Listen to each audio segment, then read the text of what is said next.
guys, it is Wednesday, March 9th, 2016, and this is Redacted episode 49. What's going on, guys? What's up? How has everybody been doing?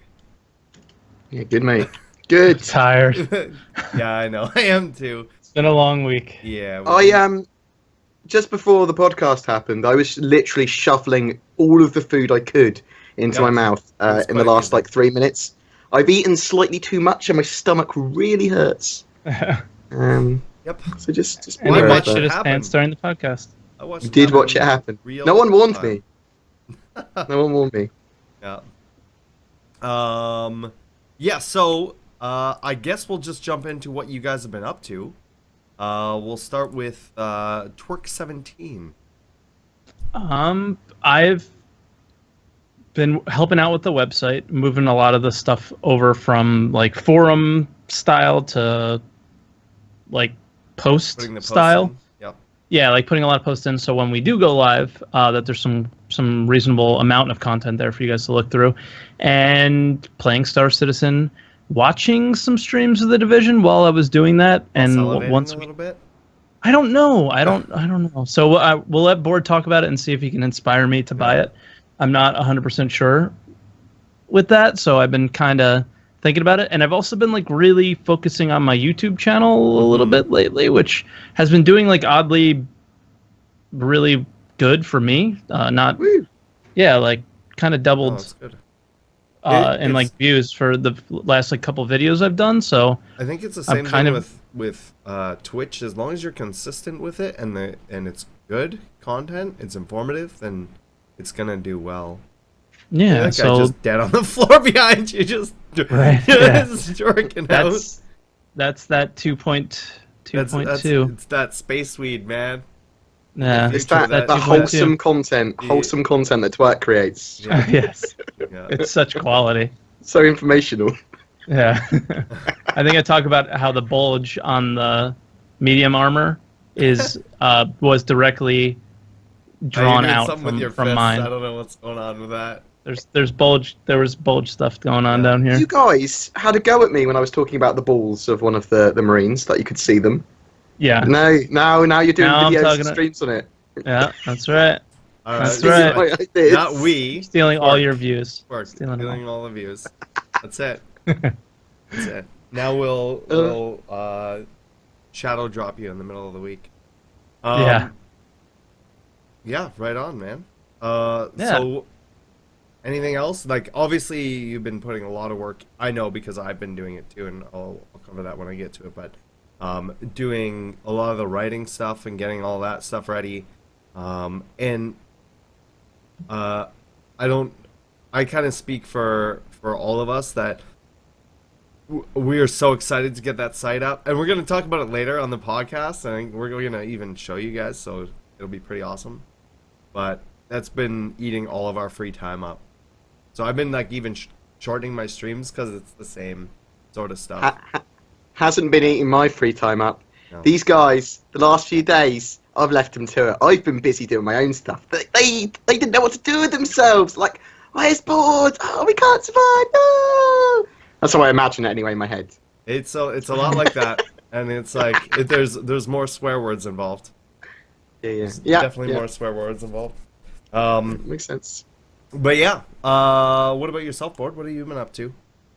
So I went to an anime con at the weekend and ran a VR-like experience there with just the DK2 kit.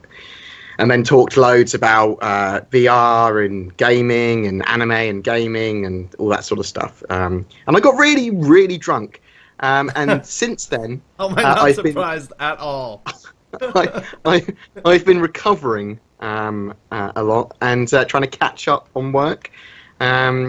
So I have been playing lots of 2.2 and actually playing a lot of Arena Commander in the Sabre and Super Hornet and that sort of stuff to get my PvP skills back up. Loads of PvP recently. And I've done some videos on PvP now again, and I've got up to a level where I'm confident now I can take on most pilots, and that's where I kind of want to be at the moment, so at least people can know that I'm informed when I talk about Star Citizen rather than, who's this noob? Yeah. and in the PU, because 2.2, and I haven't tried 2.2.1 live yet, but it's because I've got such a high frame rate, and I'm worried that there'll be a patch that will come out that will kill my frame rate. Yeah. I've just been flying around the miniverse, trying to get as much footage as I can, stock footage. Just made a video today, and I'm going to continue to make some good videos on 2.3, some of the future stuff we'll probably get in Star Citizen, some of the concept ships we haven't got yet. So that's worth checking out. Yeah, if you want show to. like the different components and stuff here. Oh yeah, I Cool. talk about the item system and what that's going to become and that sort of stuff as well. But most of my time, and I'm a little bit spaced out at the moment because I took an entire day off yesterday and played 16 hours of The Division, almost solidly, with a half an hour break for lunch in between. Mm-hmm. And I absolutely love The Division. I find it really fun. I quite like team-based or co-op-based tactical shooters like this, where I can run around in a Gears of War style, which gives me massive nostalgia fest because it feels very much like Gears of War to me. It did, yeah, with the cover and everything. Yeah, and I can control the pace of my gameplay. I can go, I want to do this mission, this mission, this mission. I want to go and help my mates. I want to go and build some stuff in my base. Or I want to go by myself or with a group to the PvP zone and try and get super cool loot. And you can do that at any pace you want. You can just jump around and do random stuff. So if you don't want hardcore PvP, you don't have to do it at all. Yeah. And if you don't want to do PvE stuff, you don't have to do that at all, really. You can just run off to the PvP zone and stay there. It's really quite fun. And Nice. I wanted a game for so long that I could just decide if I'm going to play. It doesn't matter if I play solo or play in a group or whatever. I can just kind of play at my own pace. And the fact I've got lots of mates that play it as well does help. Yeah, definitely. For me, it's sort of been it's an Ubisoft game, and I'm very And you hate hesitant. Ubisoft. They need to get a couple games under their belt of not sort of messing things up before I start giving them money.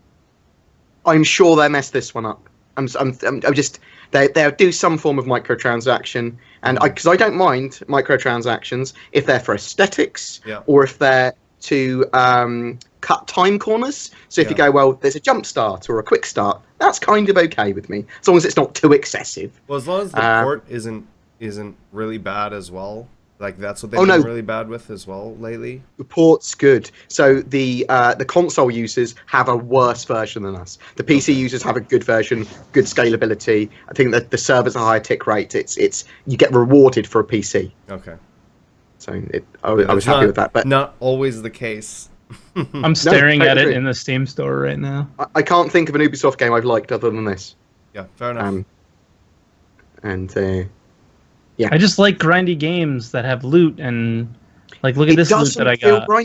It doesn't feel grindy. It's fucking great. But it is like it is grindy. You know what I mean? It doesn't Those feel kind of games. Yeah. It's a grindy loot game that doesn't feel like it. Yeah, it's like I've heard it being compared to Destiny. It's like Destiny 2.5 or something.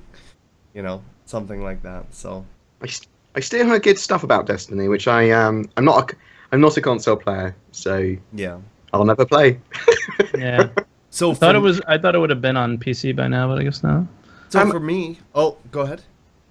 So I just want to check: have we got something about No Man's Sky in the doc, or shall I talk about that very quickly now? Or no, later? we don't have anything in, so go for it. Don't. I bought it. Yeah, I was just curious if you guys have bought it, really. No, I bought it. Yeah. Not yet. I'm going to see. I'm gonna talk to sponsors first before I put any. I saw Twerk in the document say $60 fuck my life, and he was talking about The Division. So you'll pay $60. I just don't know. I'll pay $60 for No Man's Sky because it's a game that I think that I'll play $60 worth. I don't know for The Division if, like you said, I don't know if I have any friends that are playing it at the times that I'm going to play it at, because I don't really want to play it on stream. I want it for a game, like you said, for me. Like a game for me that I can relax and maybe sometimes when I get home from work or later on in the day, on a day that I don't have work, just relax, hang out, have a game to play. I don't know if I want to spend $60 to find out if I like a game or not. Mm-hmm. So I'm just curious, from people in chat and that are watching us on YouTube, do you want to watch us play No Man's Sky because it's a slightly relevant to Star Citizen-ish game? Because I'll buy it and I'll play it if people want me to play it on my channel, or if they Yeah. want me to make content on it. I've already got a game for me. It's The Division. Yeah. I think it's a game that's good to play to, like, just like Elite Dangerous. It's a good game to know enough about to make the comparisons if you're going to be a Star Citizen mostly content creator, right? If you're mostly going to create content for Star Citizen, the games like Elite and like No Man's Sky and some other things that are out there are probably good things to just have, right? Yeah, well, I think it looks great. It's totally unproven. So all Yeah. the stuff we see of it, It's a whole I new can't studio. tell. It's a whole new everything. I'm worried it's Yeah. going to be another Spore. It looks like It the looks single like Spore. still pictures. The still it does, but Spore kind of was a good game in theory. It just was crap. It was a like great that. game in theory. They just Actually, rolled it out really bad. I just had- wanted to say something. Spore I was excited for. Lionhead Studios just closed down yesterday. Thank God. Yeah. Screw you, Peter Molyneux, for destroying my dreams every single time you talk. Yep. What is that? What is? He's the one who What games- creates Fable.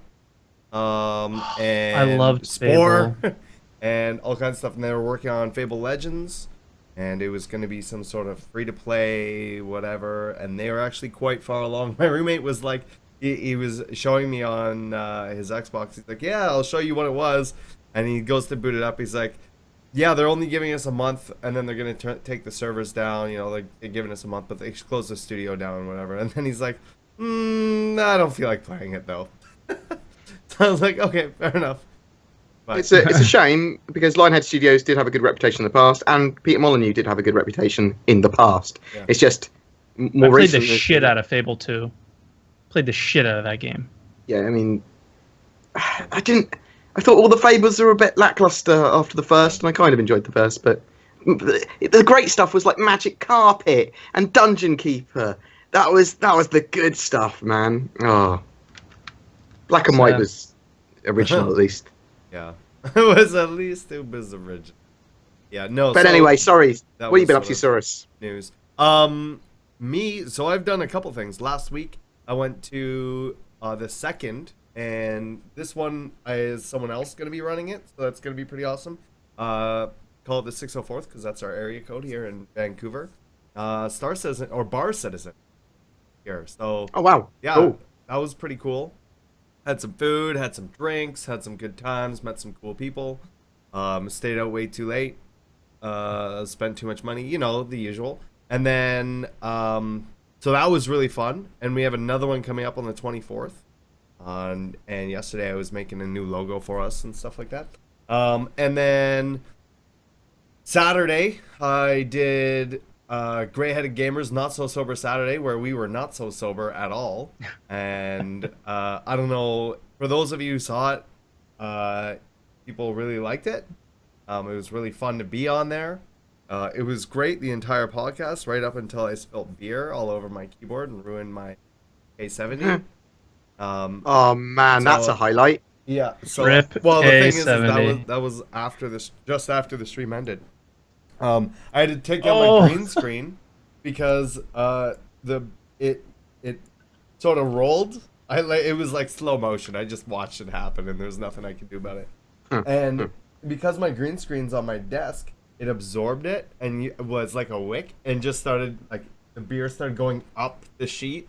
So I had to pull that down and go put my green screen through the wash and all kinds of crazy stuff with that. So now I'm using this this thing, which is what I use for the secondary PC and the game and the stream PC, which is great for that, but not so good for, you know, regularly gaming on. But that's okay. The one thing I forgot to mention was I was on the test podcast on Sunday, the Perverse the Oh. Verse. How was that as well then? It was fun. I knew what to expect because we met them all in Texas and they're a little crazy, but it was a really good time. Everyone was really cool. We talked a lot before. We talked a lot after. It was fun. Nice. I enjoyed myself very much. You guys are getting around. Yep. Making me jealous. Star Citizen horse. Oh. It was a really good time. Yeah, and then just a lot of Star Citizen, and obviously the patches and when I went to live and stuff like that. I've been doing some testing. I got some more some more data for my mobile phone, and been doing some testing on how good the data connection is for live streaming from places. So on Sunday, I took Sunday off and went out with my roommates and basically had a huge powwow with my roommates all day. We went to the flea market, then we went out for like lunch and dinner, and then we went to this thing called an escape room, and it's like a real life puzzle room, and it was like I was supposed to go to one a couple weeks ago. I did one last year with my friends up in Leeds. So my one roommate has done them like 3 or 4 times and never beaten one, and so me and my other roommate have never done one, and we go in there and we beat it, and we beat it with like a fair amount of time left over. So it was pretty fun. There were some interesting parts of it, but that would be something that if I am able to stream, it would be amazing. I would love to be able to stream something like that. I would have to reach out to them ahead of time because you're not allowed to bring in phones because they don't want you to cheat. They could do you a special bespoke one. That's right. And yeah. That's right. So that would be cool. That would be good for sort of advertising for them, and would be good, really fun for me to do for the channel. I also want to maybe start doing something called Field Trip Fridays, like maybe once a month or twice a month, where I go out and do a field trip with some people, like maybe some other streamers or whatever, and we go to things like the Capilano Suspension Bridge, which is like real life Ewok village, and just stuff like that, and just show people like this is where I live, this is like Vancouver, because it's beautiful here, it's amazing, and I don't leave the house enough, and so this is a way for me to stream and leave the house at the same time. So that's stuff I've been really excited on. And then obviously a lot of the back end of the website stuff, I've been doing that and getting that all prepped and ready to go. Yeah, so I mean, it was the highlight for sure was definitely being on Grey Headed Gamers Not So Sober Saturday. We went until 5 a.m. Okay, so we went for 5 hours. Oh my god. It's normally like an hour or two, right? Yeah, it's normally an hour. And we went for 5. See, I'm looking forward to working with Gray as much as I can. We have a really bad issue is that I really fucking adore him and we get on so well. Our time zones literally make it the hardest possible way in his work and stuff. We pretty much never interact. So the 3 of us are trying to do something together, and it's trying to get the right time. It's and right day. I don't mind waking up really early in the morning. That's fine. Yeah, that's all good. But yeah, it was really fun, and I feel like it went really, really well. Yeah. Also, congratulations to Grey Headed Gamer because he just broke. If we're watching this here. He broke 750 at the beginning of the stream, so we did a bunch of giveaways. I did some giveaways for him as well. And then he ended up breaking 800 that stream. And then by the next day, he had broken 1,000.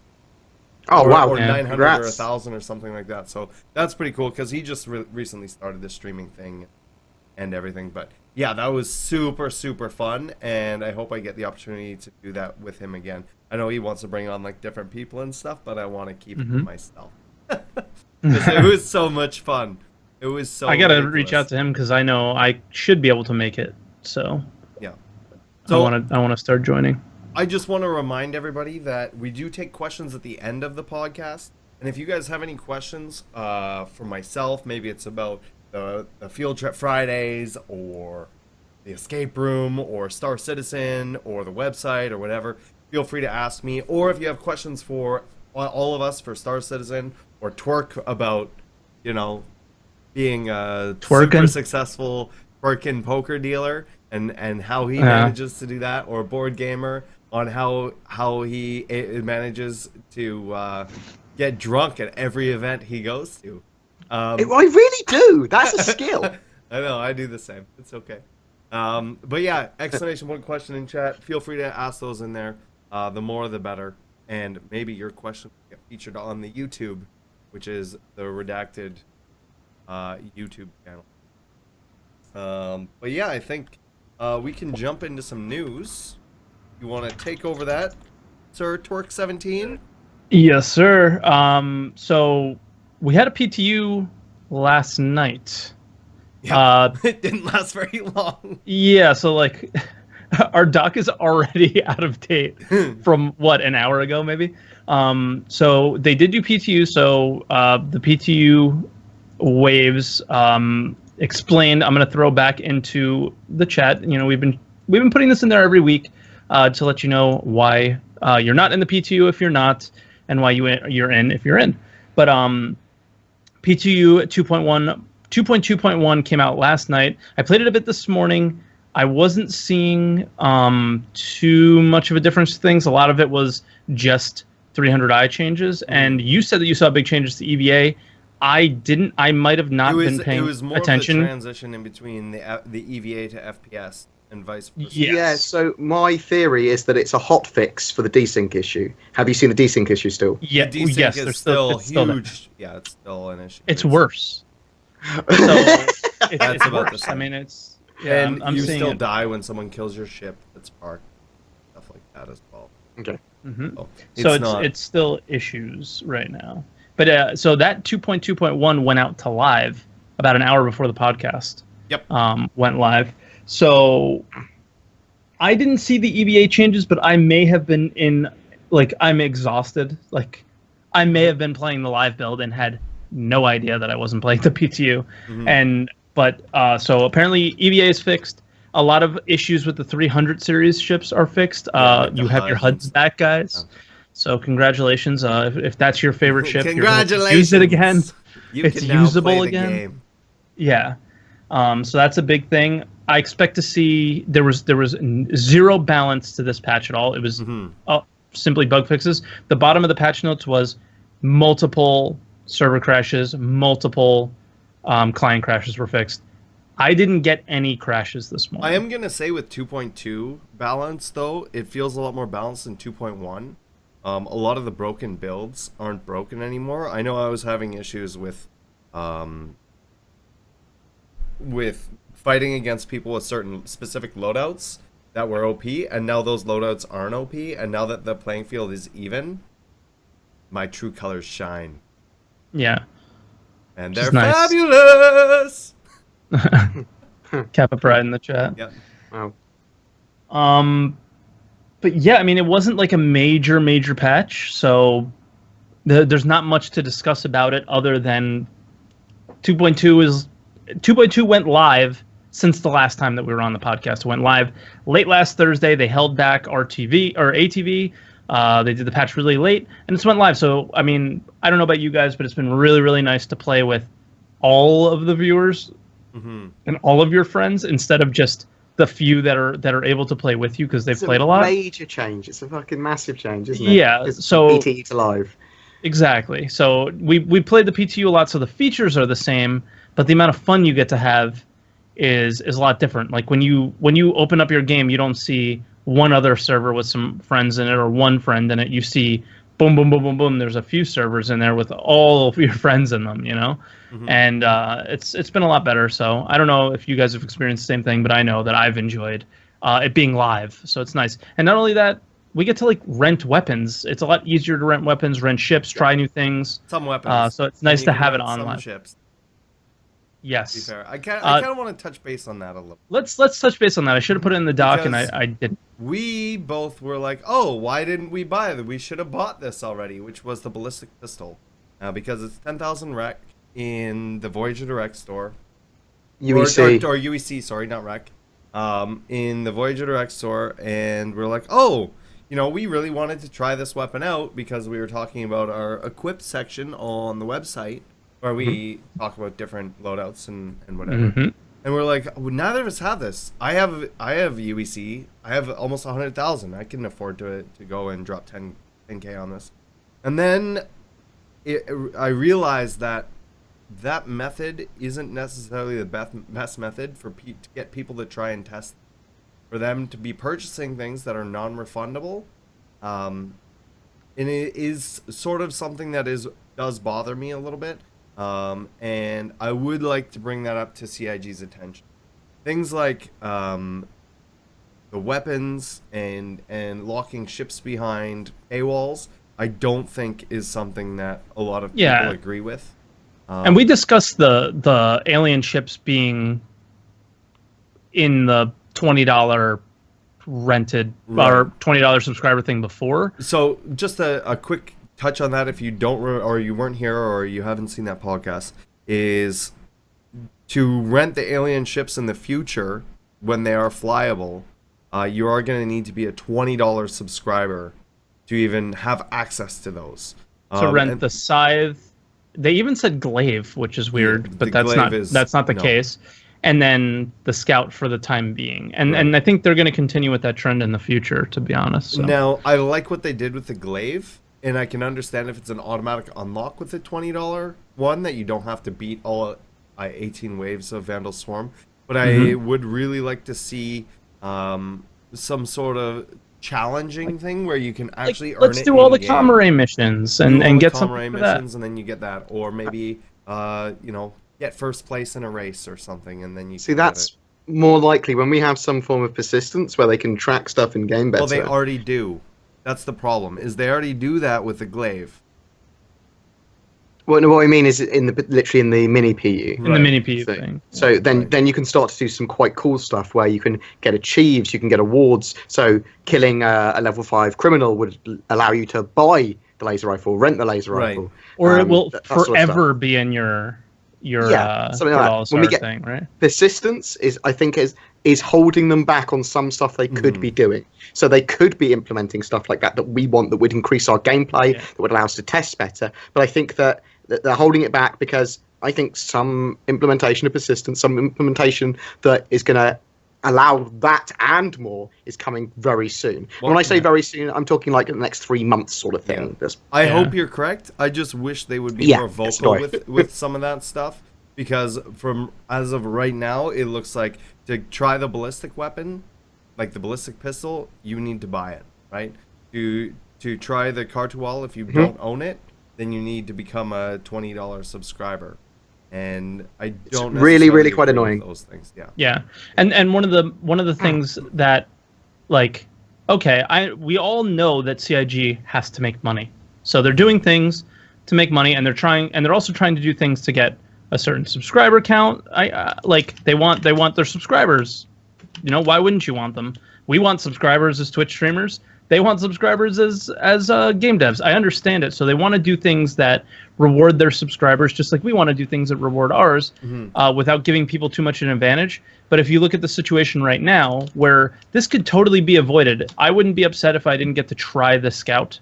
And who knows, the Scout, they might change that when the Scout becomes flyable. But at the moment, the Scout comes with size 3 weapons, M5As. The only way to use M5As now is to use them off of a Scout. So if you don't have a Scout, you can't buy or rent the M5As at the moment, and you cannot and the only way to put multiple of them if you own a Scout is to rent more of them. Yeah. Right? So it's a big issue with me. Another thing, when I tried the M5As in 2.2.1 PTU this morning, when I put them on my ship, they were on your ship in the holo table. When you went into a game, they didn't exist. The holo table in general is broken. Right? No, but when I come back, they're on the holo table. I know. It's broken. So a lot of the loadout isn't coming over, and even the Holo Explorer stuff isn't always coming over. Oh, is it not? No. Okay. So I tested that the other day. Data Forge has been partially implemented as well at the moment, hasn't it? So that's causing some issues for. I have a feeling that the M5As are not necessarily supposed to be in our hands. Sucker punches don't work either when they're pulled off of another weapon, or I have extra ones and pulled onto another ship. Like, there's a lot of stuff that just setting that stuff up just isn't working. And the holo table, it shows it in there, and it'll show it in your hangar, but then when you go into the arena, it's like your weapons are gone, or the ammunition is gone, or it's just not showing the weapon, or whatever. Yeah. So it's like, for me, now the thing is I don't know if they intended to have us have these guns in our hands or not. I assume they did. If you're gonna put the guns in our hands, they shouldn't be in some people's hands and not others. Right. If you know the Xi'an Scout's going hangar ready, and you know the M5A is going to be available, and you have it built out, it needs to be on the website for rent. Yeah. The day it drops. Like, I can't fathom a reason why it's not. It's because Right. it's not thought about. I'm assuming, unless Yeah. there is a massive issue with the website management needs to be done by particular people every time they do any form of implementation, which is possible. It maybe And it I don't does. want this to be like a bash session because that's not what this is. But there's It's like concerning, and I think Yeah. it needs to be brought up. yeah. Well, we need it. We want that stuff, and I can't see any reason why it takes them very much effort to do it. Yeah, like So it's a gun, it's in. Just put it in the electronic access store and board your direct store. Like the whole other thing is, anytime a gun, which I believe the M5As are pretty solid guns, correct? Like Nubifire did a video on them. I know you talked about them. They're really good guns, and people are gonna buy them, right? So have them on the Voyager direct store. You'll make some money off of it, right? Yeah. It just makes exactly. sense. It just makes sense. Yeah, it just makes sense, and it does make sense for me for them to be there. But moving on from that stuff, we talked about it a little bit. The website's basically complete. I don't know if we wanted to share this, but we were planning on having it live right now, and there was just like one little snag. It's that not kept like us- one little thing. Well, It's the integration it's- is It could have been done today, but it's probably going to get done this evening. But to honour the fact that Star Marine is a year old since being announced, we're never going to release the website. well, and actually, then technically, it's already released. So you've had it all along, guys. You've had it all along. You've had it all along. So You are. roughly So- 2 weeks will be March, and that'll be soon. So Yeah. that's when you guys will get it. No, but it is coming Of course I along jest. quite a bit. This is what we have. So I'm just going to show you guys a little bit of this stuff. So up at the top here, we have these links that are going across, and these are going to be updated with, our latest patch. So this actually needs to be updated because this says 2.20. Like we just got this. Our latest episode of the podcast, a monthly report, when I was on Grey Headed Gamer, stuff like that. So what's really cool is we have these articles, and some of these things you're going to be able to play the video right from this without having to go into the thing. So for example, coming in Alpha 2.3, this is a post by BoredGamer. You can see that, we could play this here, and it's going to play right in this video. Something else that's cool is, as you can see, here's a little inception here. This is the podcast, and it's playing live, and if we wanted to go in, we could go in, and there's... You click on Chat. this here. And Well, I don't know if chat might be your chat. chat's gonna be my chat, so but yeah, so it's gonna see this. You're gonna have little author things here. You're gonna be able to leave comments down below. That's all gonna link in with the forums as well, and it's gonna be like this, which is pretty cool. There's there's a bunch of really cool stuff. If we go back up to the top, we'll have some different categories about some things. Like under resources, so we'll have the user config folder. That all of that information is all going to be on its own page. It has that. If you click on transcripts, this will bring you to all of the different transcripts that we have for reverse the verse, around the verse, 10 for the chairman, and hopefully we'll be able to get some up for the podcast as well for you guys that sort of like to just catch up really quickly just by reading through some bullet points. Something that's really cool is with Equipped. Something that we're going to be able to do is rate weapons and do write-ups of weapons. So Twerk did this one with this epic screenshot that he's super excited about and he can't stop talking about. I'm super proud of it. I'm proud of that screenshot, so this man. is Oh, It's cool. This is the Clausen Werner ATT-4 energy rifle. And you can see here, it's got an overall score of 4 out of 5. And we go in, and it'll tell you your accuracy, your rate of fire, its DPS, the ammo count. And he goes on to talk about this. And this is the kind of stuff that you guys can expect to see. And by the way, nobody on the internet has that information out there right now. Nobody on the internet has the XML files out there for the weapons, except for me at the moment, as far as I can tell.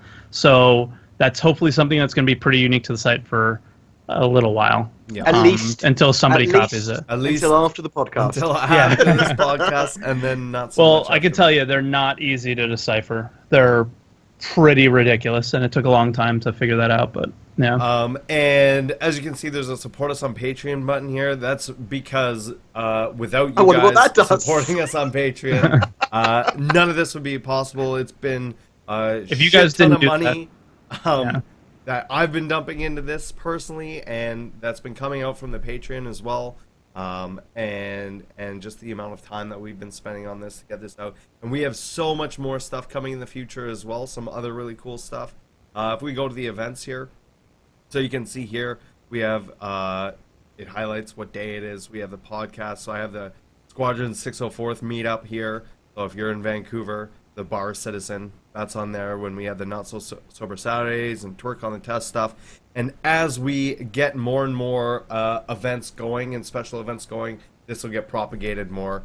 Yeah, and get all the under redacted event members stuff. involved and That's all right. that stuff. It's going to be... Now, the forums are pretty much the same as they were before, and this is live right now. So if you go to forums.redacted.tv, this is live. So if you... We have fully migrated this to the Google Cloud. So it is much faster. It sends out the response emails right away. It does everything that we wanted it to do.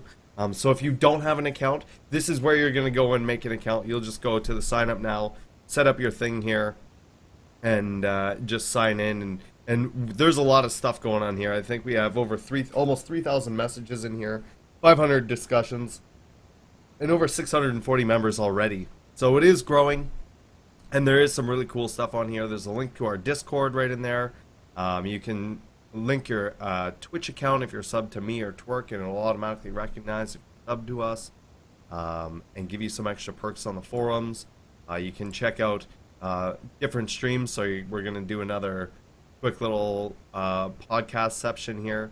We have our own multi-Twitch that we can use and set that up for different events and things like that as well. That's all built into the website. And then same with the media, which we haven't updated. So there's all of that stuff, plus all of the website stuff that's going in.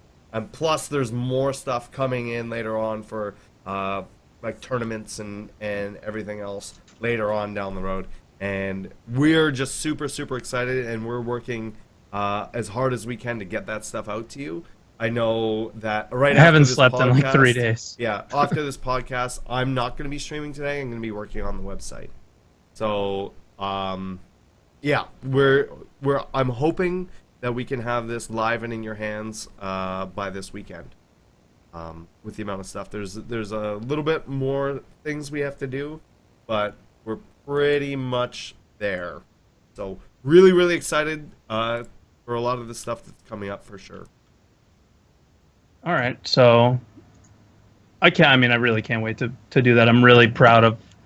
I don't do stuff like that, like written stuff, very often, if ever. I think that was the first article I've written since I was in college, probably. But I'm really happy with where it is, and I'm already got ideas for the next one, so I'm really excited. But the where we're going now is back into like Star Citizen news, right? So basically the first thing that they talked about was they're working on the older ship HUDs, Yeah. and getting them up to speed, specifically the Hornet and the Gladius. And like I know you, Soros, you flew the Hornet a lot. Board, you Yeah. did as well, right? Mm-hmm. So you know how like they just had those the generic panels with just like the lines through them, and Yeah. they looked all weird. And so those are actually going to be probably like where you can double tap Alt and zoom into them, just like we have on some of the Aegis ships now. Yeah, it's all WASD. Yeah, and move around and everything. So that'll be really cool to actually function. The one that I'm really looking forward to seeing if they actually put it in is what's going to be on the little screen on your joystick. There's a little tiny screen on the top of it. Like, I wonder if they'll put like your ammo count, maybe. I was hoping it would be like a missile cam, just a little Oh, tiny that'd be one. cool. Just a little tiny one. You can watch it. Like, Yeah. I was kind of wondering what that would be, which was cool. Now, with that said, because you can switch things around the HUD, what is the most important thing for you to be on the HUD right now, and then like maybe in the future? Like, is it obviously the target that you're on and how damaged they are is probably number That's one. number one. But other And than then, that, what is most important to you? to be honest, the only things I really use are mine of that version, so I can see the damage done to my ship, Yep. and theirs. I don't really use anything else. I use the little arrow And I don't look that's at it. much else either, I don't. which is I kind of mean, why I was curious. I wanted to know ask you. that the speed stuff is in your helmet, so that's Yeah, going to that be the doesn't count. same. And that's all I really use. I don't, except for with the only exception of being the glaive or after repairing is going in to turn on weapons and make sure that I'm not really doing a lot of messing around with different power configurations. But that's probably also because I'm not messing around with different loadouts because. Like as we were saying earlier, it just breaks a lot right now. Yeah. So, Board, what about you? Is there anything specific that you I'm use a lot? literally the wrong person to ask for this because I've got used to using ballistic build-outs. So I put all of my power to my other systems, not weapons. All I need, literally all I need, is to see where my pips are aiming. And that is all the information I need. And the directional arrow. Yeah, the directional arrow of my target. Though, that being said, I don't use that much anymore in PvP. You don't seem to use it so much. You don't use it as much. Yeah, you press C to see who the closest target is. But if you don't have that, you're in a firefight with 5 other ships and you've gone, I want you prick. It's funny that you say C. It's funny that you say C because I definitely use Y. Right? To target friendlies. And I definitely use left hat on my joystick. I'm talking about an arena commander because that's why I've been mostly playing recently PvP. Of course. Obviously, Y would be yours, Taurus, because you're a pirate. Yeah. But yeah, I've been doing a lot of telegraphing to see where they go, and so that arrow has become less and less necessary. But every now and then, maybe they clip you while you're coming up against somebody or something, and you lose where they are. Then that arrow is really helpful to get back. If we get a good radar, or a radar that works for me, then the radar will become the most important thing, and I will spend probably most of my time looking at the radar, or at least having it in the corner of my eye to work out what I'm going to do. Well, I think when we're because this is where I wanted to go with this, is what do we think in the future when more things are available that would be important to have on our HUDs? And like these we're going to have much longer range radars in the future. It's not like where you're 1,000 meters from somebody and then they pop up on your screen. Like if space is that huge, like ships like the Constellation and some of these ships, like I can't imagine, a single-seater ship only popping up on our radar when they're in like the short distances like we're seeing them now. Well, right? I think one of the things is there will be different radar modes. Yeah, there'll be different levels of radar of targeting as well. Yeah. So you're going into targeting mode, which means at a short range you can see targets much more accurately and have detail on them. Whereas like at the longer range, we might know that there's a ship out there, but we might not know how big it is. When they were talking about what they wanted to implement was whether you're not really sure if that's a ship or not, so you could be getting some static and stuff, and so it's kind of hard to tell, and you'll have to go in and check that out. I think the radar implementation is in its very, very it's in its infancy right now, and it's not really important for the longer range stuff quite yet, because that deals with more mechanics of the stealth stuff and everything else that still isn't really in at this. Yeah. But yeah, suppose, so because speculating. That's a good point actually. A lot of this functionality that we want isn't important for Squadron 42 because Squadron 42 can get away with a lot of it, but just scripting it. Yeah. It doesn't need to have the dynamic of what a player will do and what this could be anything. And they're going to put this a player will do something crazy, whereas a script they can just go, well, it's programmed, it does that. Yeah. So, okay. I wonder so Squadron 42 is going to come out hopefully in 2016, and do we think everything is going to be nailed down component-wise, like HUD-wise, and weapons, and flight model, and like all these things have to be nailed down, right? Or when Star Citizen starts coming out, and because hopefully there's supposed to be some replayability for Squadron 42.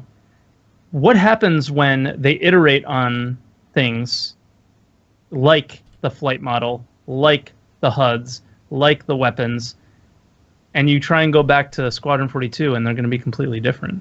Well, it'll give you different replayability at least. Or the replayability will be the same. Are they going to update Squadron 42 to those flight models, to those things? I don't know. Maybe.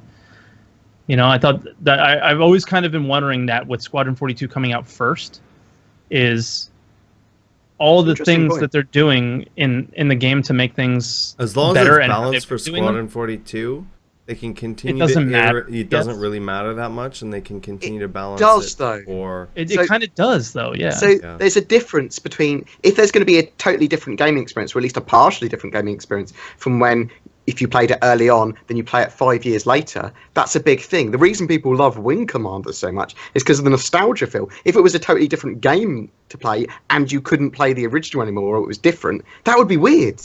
Mhm. But like even Yeah. with Star Citizen, I'm talking about like 6 months. Yeah, because they will keep on changing stuff. So I think some of the basic functionality, it might just stay the same. They might treat it as a different game. Yeah, Well, which or I is- think they'll say with certain things like this is the way it is for, right. you know, this is our flight model. Yeah, why would they need They'll to probably change make it? very It's nailed minor down anyway. changes. Yeah, balance But- changes. Yeah. Or patches to it after, you know, when And they when could they make probably patch changes to Star Squadron. Citizen, they just patch Squadron 42. Yeah. You know, with those same changes. So We'll have to see, I suppose. Yeah. only So- thing to do now is wait. Yeah, but if we didn't This is talk where about I it, just what throw would a we... clock up and we just watch a clock for the next hour. So we'll do it for the podcast from now on. Is we'll Yeah. just talk about how we're gonna wait. Look, this is a clock, and now we are waiting. So the initial design for the Caterpillar interior is getting done. Elwin was working on it. He was Yes. talking about it. So we know the Caterpillar has a command module, like Which is the side detachable side thing. thing. Yep, yeah, its own little and mini then ship. additional 4 swappable modules. Plus right? one nose module on top of that. So Yeah. for 5, plus the Big leap command 5. module. So what setup? Now we don't like this is 100% speculation because we don't know exactly what modules they're going to roll out with first. We don't know what modules they have planned for the future. We know What the ones is that they your- showed, though. Yeah, but those were so. I mean, they were literally squares. So those were so like maybe this is a good idea. That's not going to work. This is going to work. No, that's those not going to were- work. Those were all things that they wanted to have in there. They want to have them in there, but that doesn't mean that they're going to make it in. Is what I mean. Like those were all. That was the initial design phases Okay. of those things, right? So we don't know if we're going to get them or not. But that's the perfect thing to take inspiration from for this question, because that's where they explained everything from. Was how are you going to use the Caterpillar if you have, like, I'm assuming both of you guys are going to try flying them. I know Saurus is. How are you guys planning on flying it? What setups do you want to have? And me and Saurus discussed this a little bit earlier, but I'm interested in hearing it again.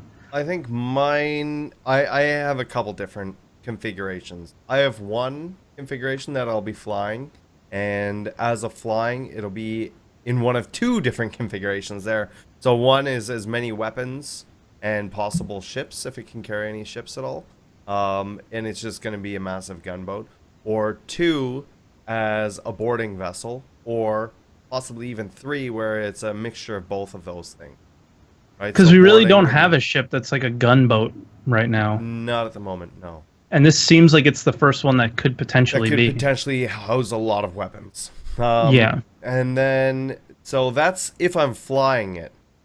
Mhm. Now, one of the modules that we saw was one that had docking collars on all sides of the thing. So if you connected one caterpillar with 4 other caterpillars, and you put in the habitat modules, and you put in the store, and you put in storage and the weapon area, and maybe if there's like overclocking ability in it as well, and some other stuff, then having something set up sort of like a mini space station out somewhere that can all detach from each other and then fly away later on. But I know that that's Fly something that away! they want to do, so I'm really, really excited to do something like that.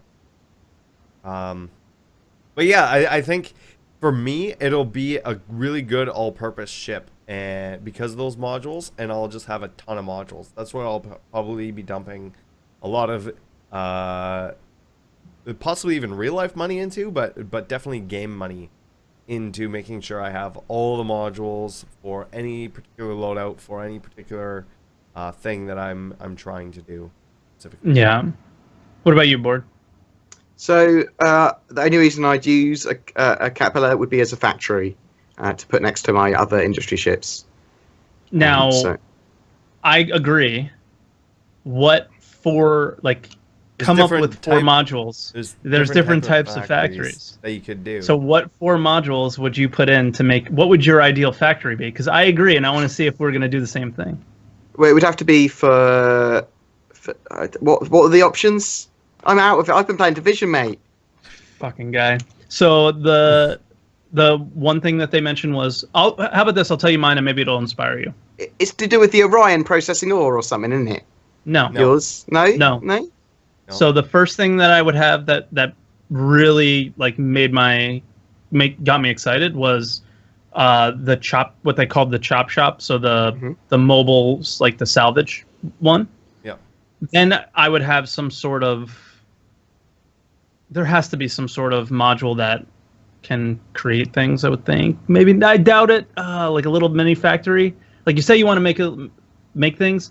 I would hope there would be like a little mini factory that, like, I don't want to just have something that grinds up ore, something that grinds up salvage, something that, I don't know, a refueling, like something that gathers fuel, and then you just move it somewhere else. Mm-hmm. Right? Hopefully there's the ability to turn salvage into something, turn ore into something. I know they don't want a crafting system, so it makes me sad, but in my mind I want 4 work modules Maybe that like work together. An overclocking thing, and you can overclock Yes, weapons. that would be one of the things. Is like I would love like some sort of process of salvage to this to that to. Oh, overclock. on the opposite wing of the command module, that's where they want to have like a claw come out for like salvaging stuff. So it'll salvage off of the one side, and the side of the doors will open on some of the modules.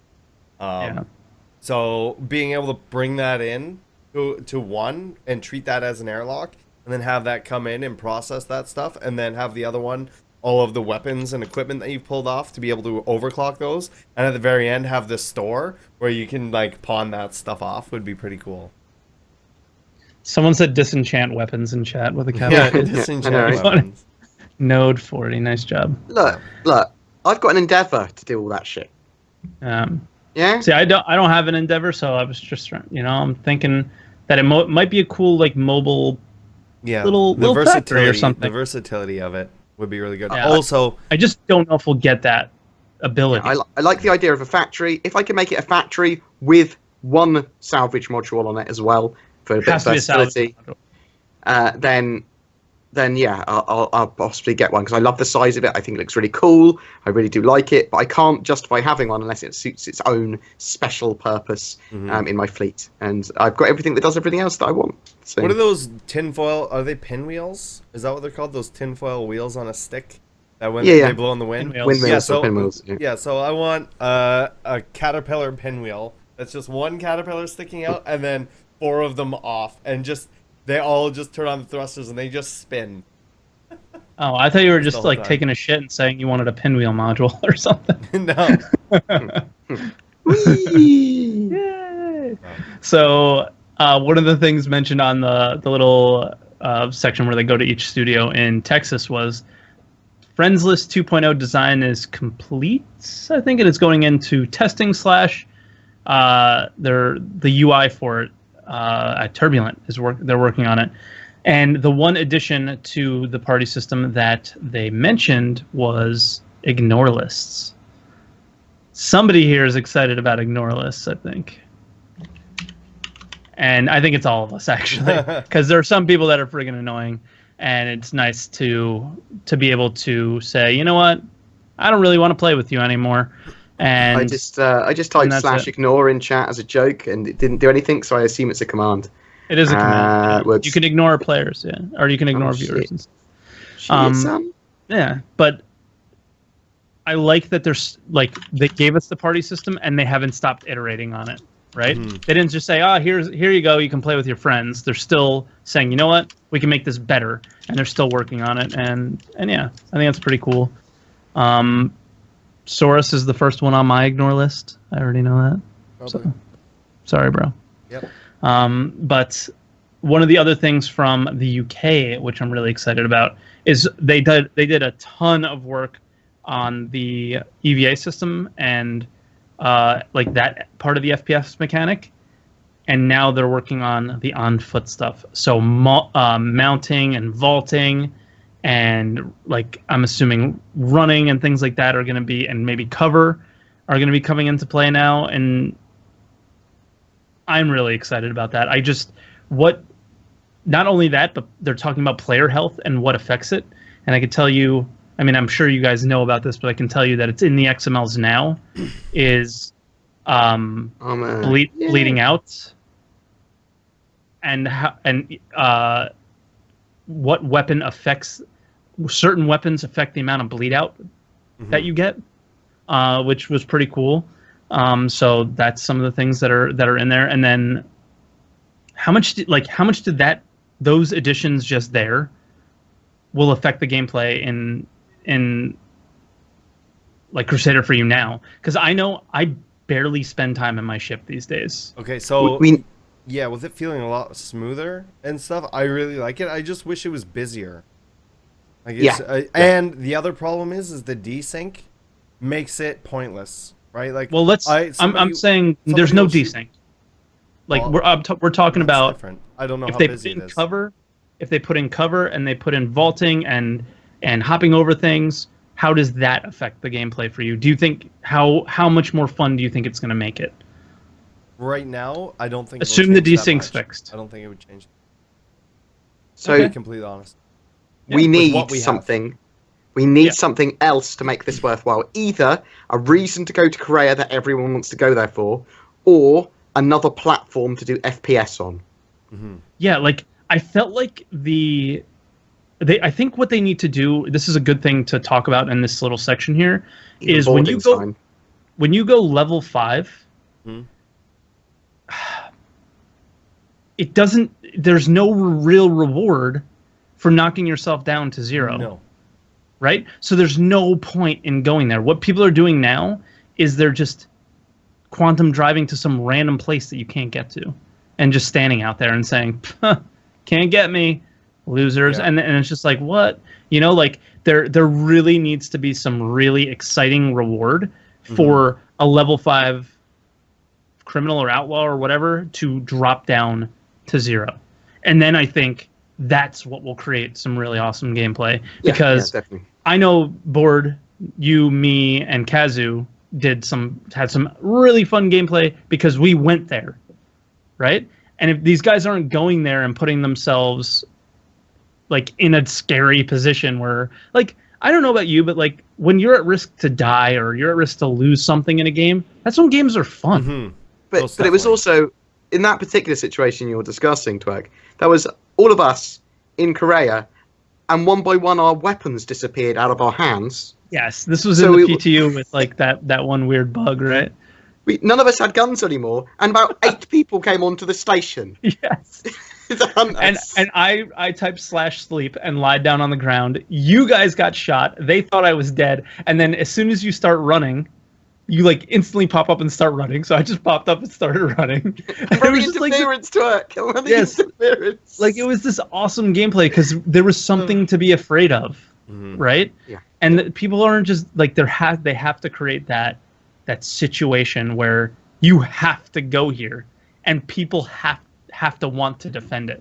So there has to be rewards on both sides. Like you get the reward for killing the level 5 criminal, which is pretty awesome. Like I just did it the other day for the first time, and I went into my, and it's a small thing. It's nothing crazy, but you go into your bunk at Port Olisar and you look and you have the weapon there, and it's like, instead of having to go to Colex to get it. But if you kill someone who's killed 5 pirates, there's no, and I brought this up last podcast. Yeah.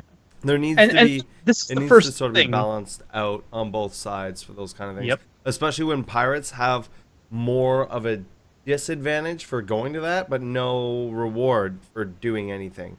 They only get punished. obviously we are being overly critical of a first iteration of something, because Chris was talking about obviously having the jail system, having a different place for outlaws to spawn, stuff like this. So we are going to get some good mechanics in the future. Yeah. Definitely. But we're just explaining what we want now, but to try and make it fair for people who think that again we're bashing. We're not bashing. We're just saying what's good for the future, and we love what's got there at the moment because it actually gives us gameplay. We just want. I haven't had more fun in game ever than the times that I and then the times that I got level 5 criminal and went to Korea and tried to hack down. It was just intense. It was fun. But yeah, I honestly, about this specifically, I don't think we're being overly critical. I think we're saying these features would be really awesome if they were in there, right? I think maybe I think this podcast overall has been fairly critical of the game today, but that's whatever. Sometimes we have those days. I think we're allowed to be. I think we're allowed to be critical, and that's. Yeah. I think that's important. That's part of the progress of the game is to say the issues that you have with it. And not always, just while I'm having a really good time in game, it's nice to say what I think could be better, Yeah, damn right. And that's all. Now another thing that we can kind of talk about that is in hopefully I really hope in the near future some of these things is the UK is working on a design mechanic, like lots of design mechanics all at the same time for different features, right? Yeah. Yeah, mining, cargo, refueling, and interdiction. What is the most important to you right now, and which one do you think we will see first? Because I don't necessarily think the most important one, to me, is the one that we're going to see first. So the most important what? I missed a critical word there. Cargo is the most important to get in, I think. The first. Mining, cargo, refueling, or interdiction. What's most important to you, and what do you think we'll see first? Interdiction is important to me, but I think cargo is more important than interdiction, and then interdiction after that, and then refueling, and then mining last. I think mining's last too, even though it's my favorite out of everything. Yeah, for me, cargo is the most important and really the only one I majorly care about on the list until mining's completed. I mean, I think cargo's so important. I really think interdiction's the most important. So interdiction is necessary if we're going to have outlaws versus non-outlaws. Which is kind of the gameplay that they're putting in right now. But you don't necessarily need interdiction if you have the a spin-up time on your jump drive. Because at the moment, if your jump drive doesn't work. Right? But maybe that is interdiction. So for example, your shields are down, you shouldn't be able to quantum. But you're not supposed to be able to. You can right now, yeah. So, and I think that would be the first. I think that would actually be considered interdiction. Is if your shields are down, like those are the first initial steps of it. So like trying to catch that level 5 criminal, really difficult without being able to interdict them from quantum travel or to even go into whatever random space that they're in. Right. So I think for me that's the most important. What I think we'll see first is cargo, and that would be a very very very close second most important thing to me would be cargo. I pretty much agree with all you guys. I actually thought we'd hear some different things, but now we get cargo, gives us loot, gives us loads of stuff, and it's so important. And comes in with persistence. Yes. Yeah. So that's why I was like, maybe we won't see cargo. Grabby hands, possibly, but not necessary. I haven't heard about grabby hands in a while. They haven't talked about it much, which means I'm thinking that they're going away from it at the moment. Maybe. Yeah. I'll have to see. Yeah. So there's a new patcher in the works. Patcher number 3. Number 3. Number 3. Third time looks like it's gonna be a charm, because they're saying it only downloads what you need. And this was from 10 for the Chairman, so if you haven't watched 10 for the Chairman... always get what you want. Nope. But if you try sometimes... You can download what you need? Yeah, exactly. Right. You just might find that you download what you need. So that's really good, and I think this will make the amount of players playing the game go up, especially the PTUs. and it'll make the ability for the amount of players per PTU probably go up significantly. It will save CIG a fuck ton of Tons cash. of money. Tons of money. It can't. Okay, the fact that this isn't one of the number one priority things is kind of mind blowing to me, because the amount of money that they've probably spent putting patches out, not doing it this way, doesn't. I think. Yeah. I think they expected less people to be aggressively interested in PTUs. Maybe. Yeah. And that's why, like, kind of had the system that they've put in this time around. But yeah, I mean, before we go into questions, they're like, those are really like all the discussion points that I put in. But before we go to questions, I threw a few just like quick things that aren't like that we can just hit and move on from. Matt Sherman discussed changes to the shields, and he's looking for feedback on coolers. The big thing for changes to the shields are right now when you knock down the shields, they don't recharge until a set time after you stop taking damage. The big change to it is directly, I'm trying to do this from memory, as soon as you're done taking damage to your shield, it's going to start recharging, which is like big awesome thing. Lots of work on subsumption in Frankfurt, which the more that they nail that down, which another one of the big things that they have with that is that it barely costs any resources, I guess, as far as like their very small amount of information going back. I think they said that they could run the routines for 50 AI on a ZX Spectrum or something. Yeah, like it's really low resource. So that's awesome. So I expect that'll fix if they're saying that, like some of the latency issues, if they can really get a lot of that.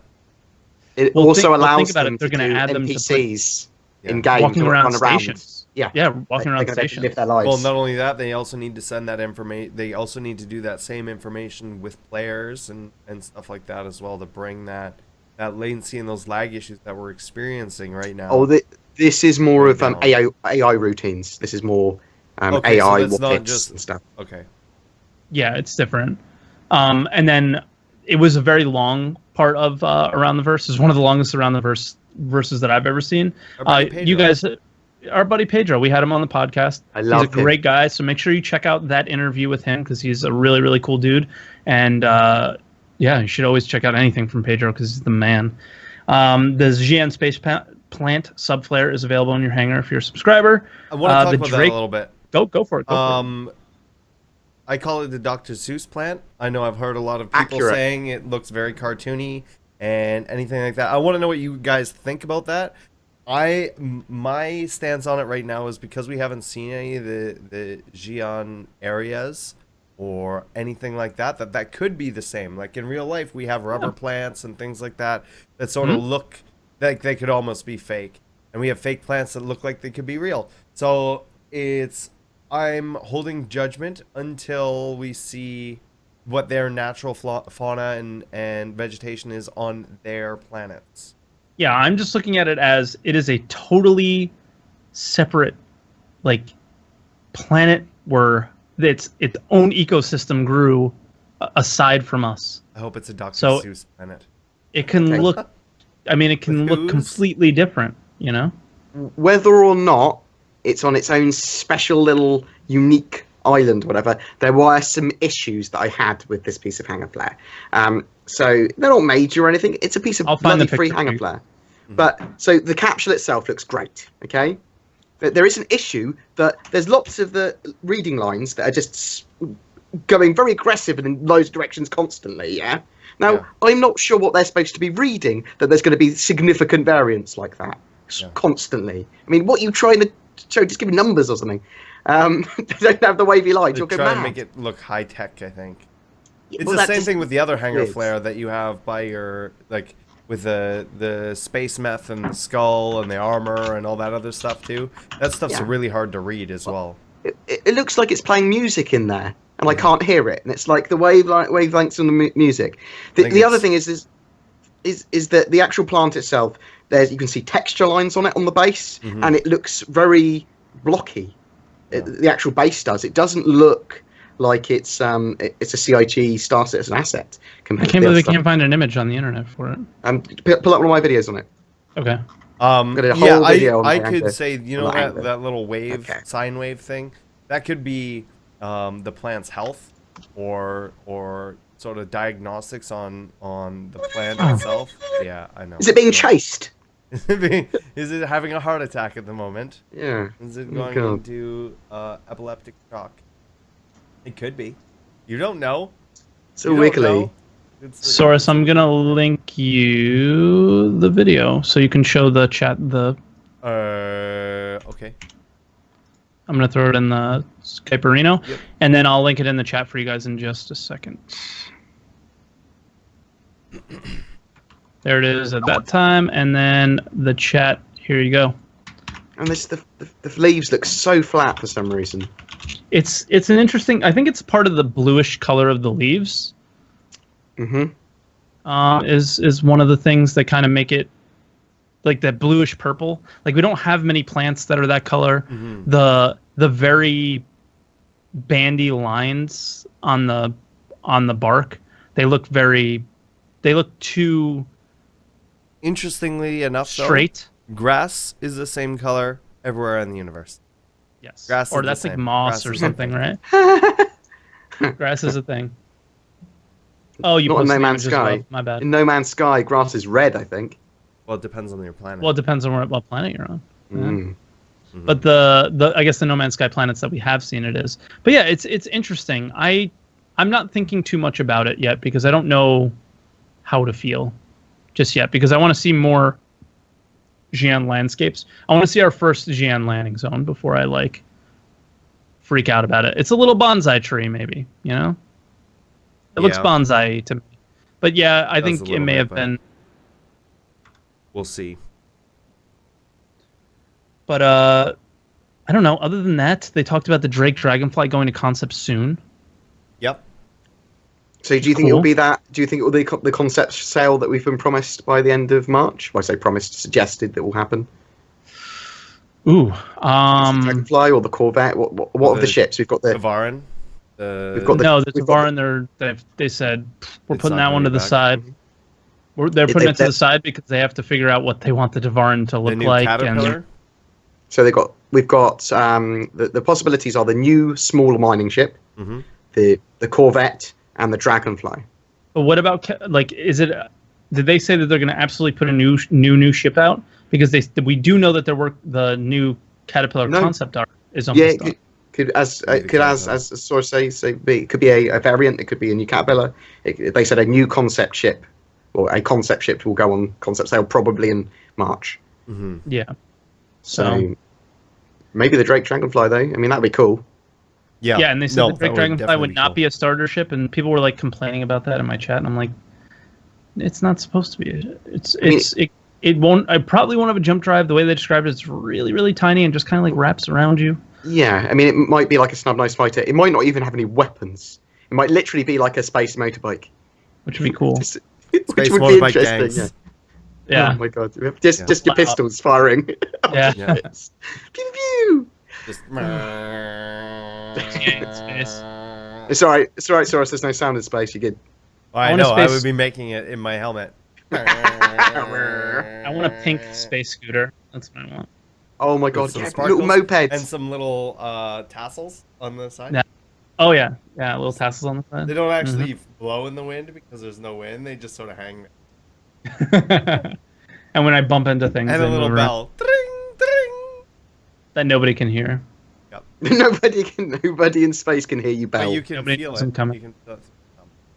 Yeah, I don't feel good.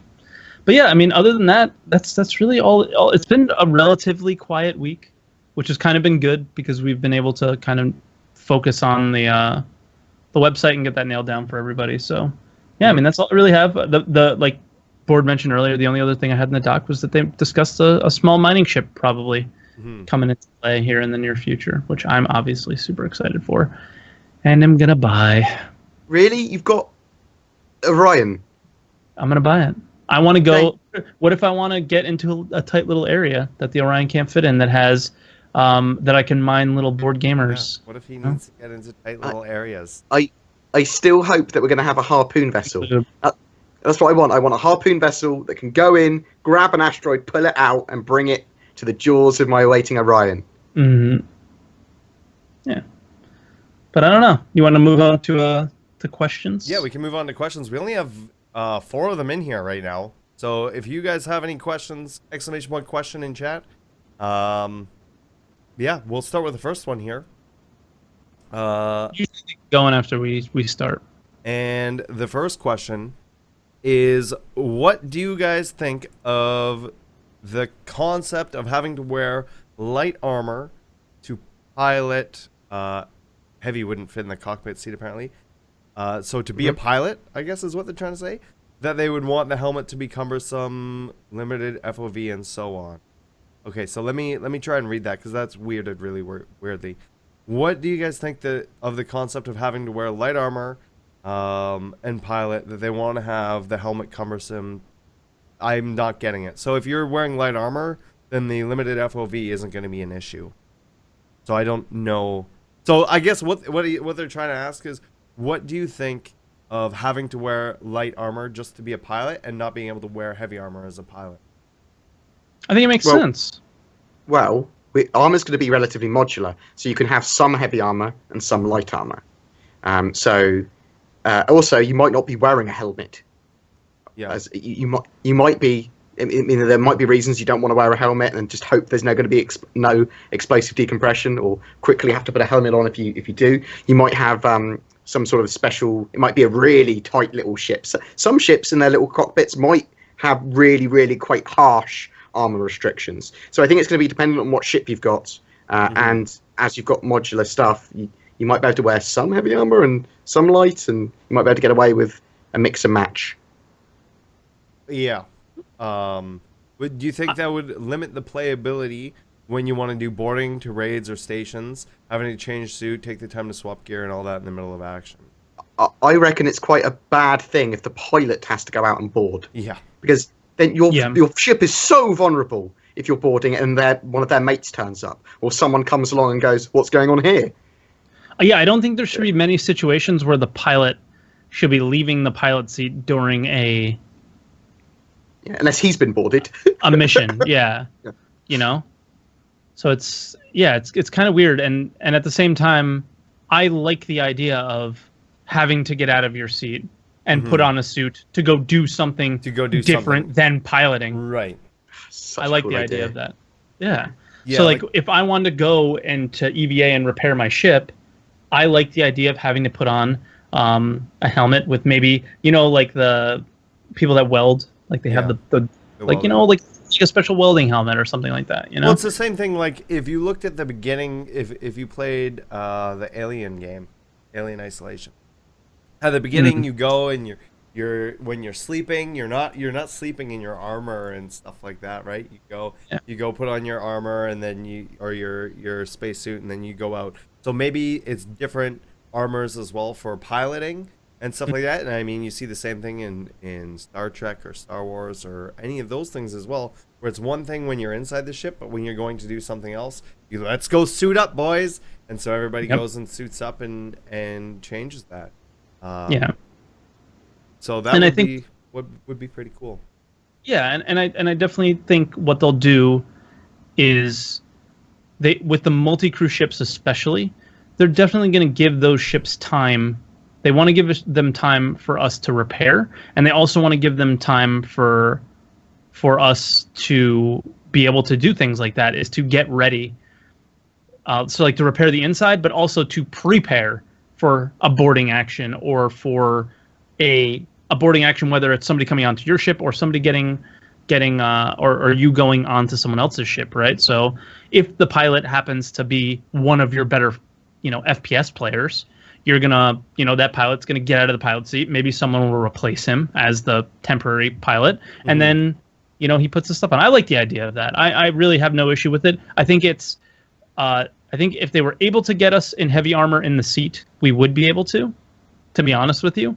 But because it didn't fit, this is the way it is. Especially but I on some don't of the mind smaller it. Fighters or racing ships. Yeah. I think on the bigger ships, it's not going to be as much of an issue. No, but I don't mind that it is the way it is. So, pretty good question. Our next question, also from Tisdale. is, what are your thoughts on decoupled EVA and relative speed EVA? No idea if it's planned. Meaning if a ship is going at a fixed speed, say 500 meters per second, you EVA out, you should keep that relative speed and being able to move about the ship, board another ship going at the same speed, and so forth. I mean, 500 meters a second while EVAing is a push on an EVA suit. But I mean, we're going to have local physics grids, so I suppose we can stay attached to ships. And slower moving ships, we're going to need to have some sort of relative movement to them, aren't we? To be able to get in them. If someone shot it with a missile and we're trying to EVA over to it. So, I don't know. I don't know how that's going to work. Yeah, I when he was originally saying the question, I thought he meant like we can decouple when in our EVA suit, because right now, like when you just let go, it stops. Yeah. I like the idea of when you let go, it continues. Yeah. But that's not really where that question ended up going. But yeah, I really don't have an opinion on those things because I really don't think it's going to be that seamless. It's pretty seamless, but I can't imagine that leaving your physical, like the one grid inside your ship and going to EVA is going to be seamless enough for it to work. They basically is just attributing. Now, number one is just making it so it's decoupled, right? And we know they can do that because they do that with ships. So making it so it's decoupled, number one. And number two, attributing the speed of the ship to the player, which we know that they do with missiles. So in all realistically, you should be able to do it. Yeah, it should be possible. And they should be able to possibly do it, and it shouldn't be an issue. You should technically be able to do it in quantum, even though you wouldn't want to, and space dust would rip you apart or whatever. But yeah, I would think that maybe up to a certain speed, it should do that. Anything over a certain speed would maybe just kill you, or do damage to you over time, right? Because of space dust and things like that. And that would be kind of cool to see. But there's no technical reason, I don't think, why they wouldn't be able to do that, because they do those things with ships. Yeah. So, good question. Yeah. And thanks for that, Isdell. Our next question here is from Curse My Name. And what do you guys think? Okay, well here, let me start this over again. What do you think about giant ships like the HMS Yamato from Starlancer 2000 that can't be controlled even with 64 players working inside? I think it's crazy. I think it's awesome, but I never played Starlancer. But we have some really big ships, and they're all should be able to be controlled, especially because we have NPCs. I'm not sure if I get the question very much. Yeah, I don't think we're going to have that in this game. I don't think there's going to be any ships that we won't be able to control that we should be able to control the bangle. Humans. Yeah. We should be able to control the bangle, technically, right? The and only that thing ship's I going can to be huge. think of is moving space stations or things like the Shubin. King right? ship or something. Yeah, like maybe not. Well, the King ship's not a human ship. So I'm not expecting the non-human big ships to be flyable right away anyway. But things like Shubin technically isn't a ship, but I don't think that's something we're going to be able to move, obviously. Yeah. So technically, players should be able to do pretty much anything that an NPC can do, with a few exceptions. Run a shop. Yeah. As far as I'm aware, unless they put that implementation in, and take over NPC important space stations. Yeah. In like safe zones. Though I do expect we will be able to take over space stations in not so safe zones. Mm-hmm. I think that's. I just don't think they'll have that. I just don't think they'll have a ship like that. No. Well, they might have some ships that.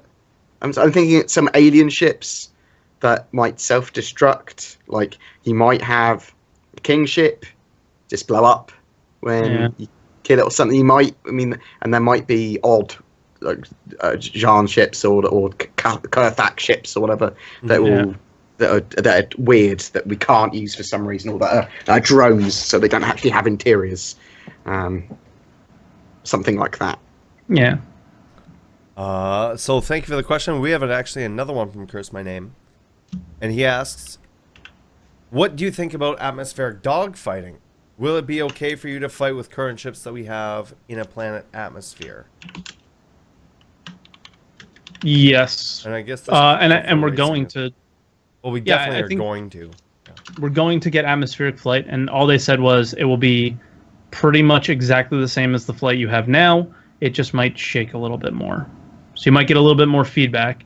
So Yeah, I'm pretty sure we're going to get it, but we're going to get some turbulence, and that's really it. It's 1,000 years in the future, and just assume that they figured out how to float in atmospheres. Yeah.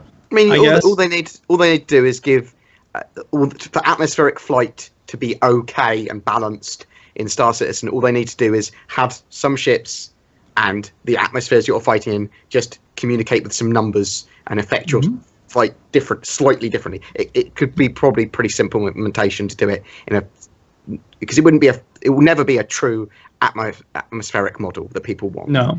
But we can get something that's appeasing to everyone, I think, probably. And I think that some ships will be really good in dogfights in atmosphere, whereas others will be cruddy. But the idea is that you can escape any time because you're a spaceship.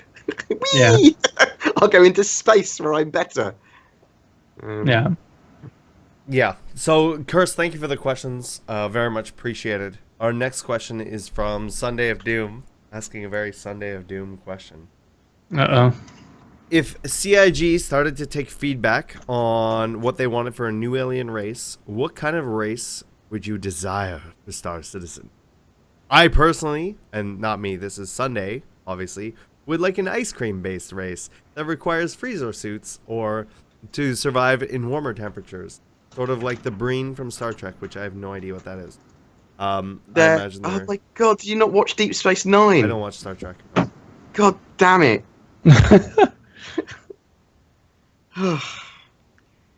I didn't realise that's why the Breen wore those suits. I thought it's because they were allergic to everything, pretty much, for some reason, like in the style of Mass Effect. I would want to see the Geth from Mass Effect. Yeah, very much so as well. I'd like to see an AI race. AI race, yep. A 100%. Cylon. Like, yeah, Geth. that's what I was going to say. It was like more of the Cylons, more of like a robot. It's like if it was like basically essentially just electronics and robots that you're fighting against or working with or whatever. But I think or like from the Matrix or something. Mm-hmm. So I like there's two things I really like. I like the idea of rogue AI making their own kind of civilization. I really love that. I love that idea. And the other one I'd like to fight in space that I think would be cool would be something insecty or tyrannidy, literally biological spaceships. I mean that's what I hope they do in the future of Star Citizen. They go, there's like a tyrannid type race, which is hive mind insect. They don't need to be super aggressive or anything. I mean, they probably will be if they do something like that, and they just go, well, they're going to munch the universe. But I like the idea of a hive-mindy insect race that's not Jean, because obviously Jean are like insecty with tech. Right. No, they're turtle. They're turtle enough for the turtle club. You're thinking of like Swarm, like from Starship Starship Troopers or whatever. Or Starship Troopers. Yeah, Oh, so like the the Zerg. Yeah. The Zerg would be fine. The Starship Troopers bugs would be fine. Tyranids from 40k would be fine. The horrible biological stuff from Homeworld 2 would be fine. I can't remember what that called. Yeah, anything like that. We haven't got biological ships, and I think that we should there's also technical ships. Yeah, something weird, big slug race. I don't care. I think both of those would be really awesome to see in the future. Yeah. Both a robotic mechanical race and something that's very, very organic.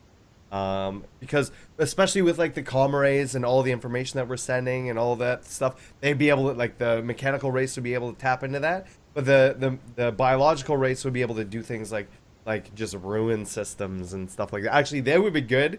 Like if we run across them, if this is in the future and they release like a patch or a DLC or expansion or whatever, where we actually run into these two races like fighting, right? Because that would make sense. You have this pure biological race and this pure mechanical race, and it's like the yin and yang of everything. See, That would be so cool. my head, the sort of way it would be the roboty race, the Borgy race, as people are calling it now. I don't want them to be Borgy. I want them to be rogue AI. Yeah. They probably wouldn't take any form of interest in you at all, unless you robbed their stuff Yeah. or went near their stuff. And the biological race, I'd have them more as like wild animals, pretty much, literally just doing their own thing, and they're just really aggressive if you go on their territory. I don't know. But it'd be cool if like the biological was trying to take over the mechanical, and the mechanical's trying to harvest the biological The yin for and energy yang. or something. You know, I think that that would be really. You've basically given an entire season of Voyager for Star Trek that you haven't seen it, but Species 8472 in the Borg, they're at it. Oh, Saurus, you should be a writer for sci-fi. Nope, gonna play video games instead. Like and what we know, which is awesome, is that this we do believe this game's gonna be really successful. This is these four. What is it? We got the Tavaran, we got the Xian, we got the Banu, and we got the most important one, which I'm just zoning out on. The Human? No, human, and then we have the Vandal. So there's five about races that Karthak? we know of. Karthak. Yep. Am I Karthak. missing one? Yep. Okay, Yeah. so 6. We know that these aren't And the only there's races that we're going to another race, experience. as well, that's thought to be. What's the one that's thought to be extinct? Tavaran aren't extinct. There's two. There's one that's thought to be extinct, and then there's another one. It's like Aya or EYA or something like that, and they're only on one planet, and they're like loner. I just learned about Wonder them what the their other day. I wonder what their cool. plants are like. Yeah. Probably not so It's just cartoony. space and rocks. But but we know that like as the game grows and as they expand on it, like these aren't going to be the only aliens that we see. Like we're going to find new things, I think. You think it would be cool if they introduced like the science fiction, like the grays, like sort of the like gray aliens, the ones with the big heads and the big eyes and really spindly and just really smart. Oh, like what our Yeah. vision like over like in the 60s and stuff. What all the people from trailer parks get abducted by? Yes, those. That'd be funny. But yeah, like I just think we'll see, like there will be an in-game event where we come in contact with something like this in the future, and it would be cool if we as the community got to influence on what we might see, which would be cool. But yeah, thanks Sunday for the question. Our Yeah, next question is from Miku Hatsune.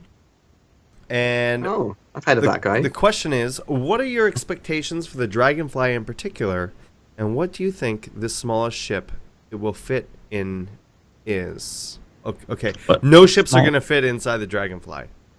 No, what the So- smallest ship it will fit in. Oh, I think. okay. I think that's I think that's what they meant as well.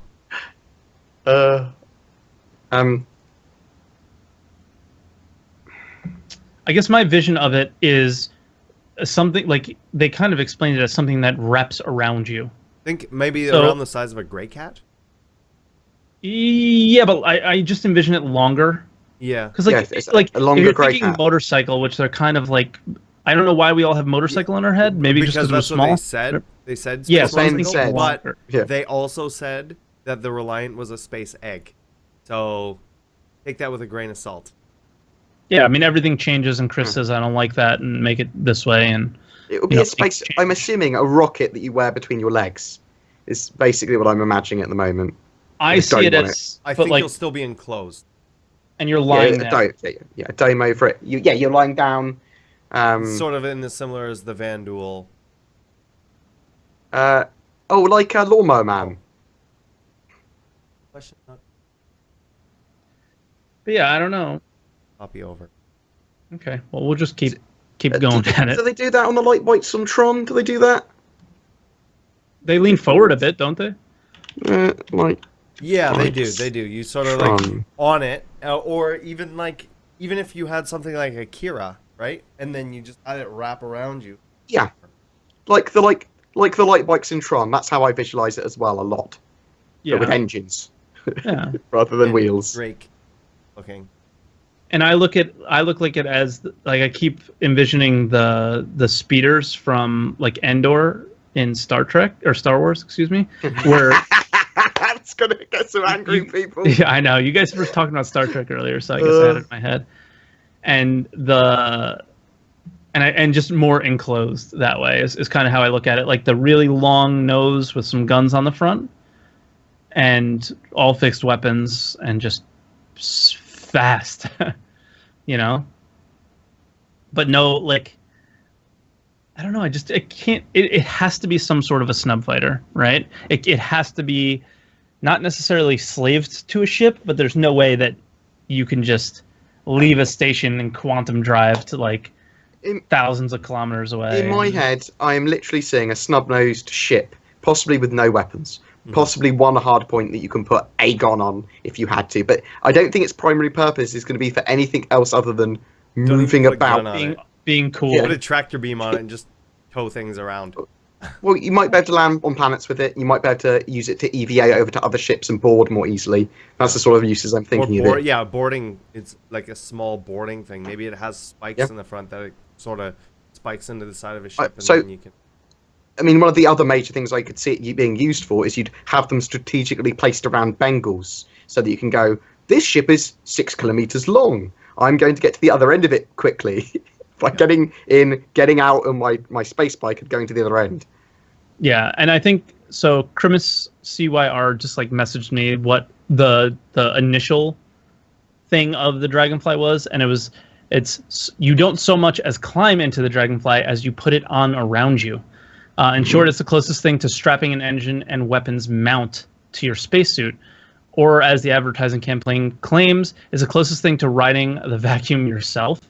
Occupying somewhere in the pantheon between a snub fighter and an Aurora, the Dragonfly is a speedy, maneuverable ultralight designed to be cheaply constructed in large numbers and be readily customized by the hobbyist, which is awesome. I didn't even think about the customizability of it.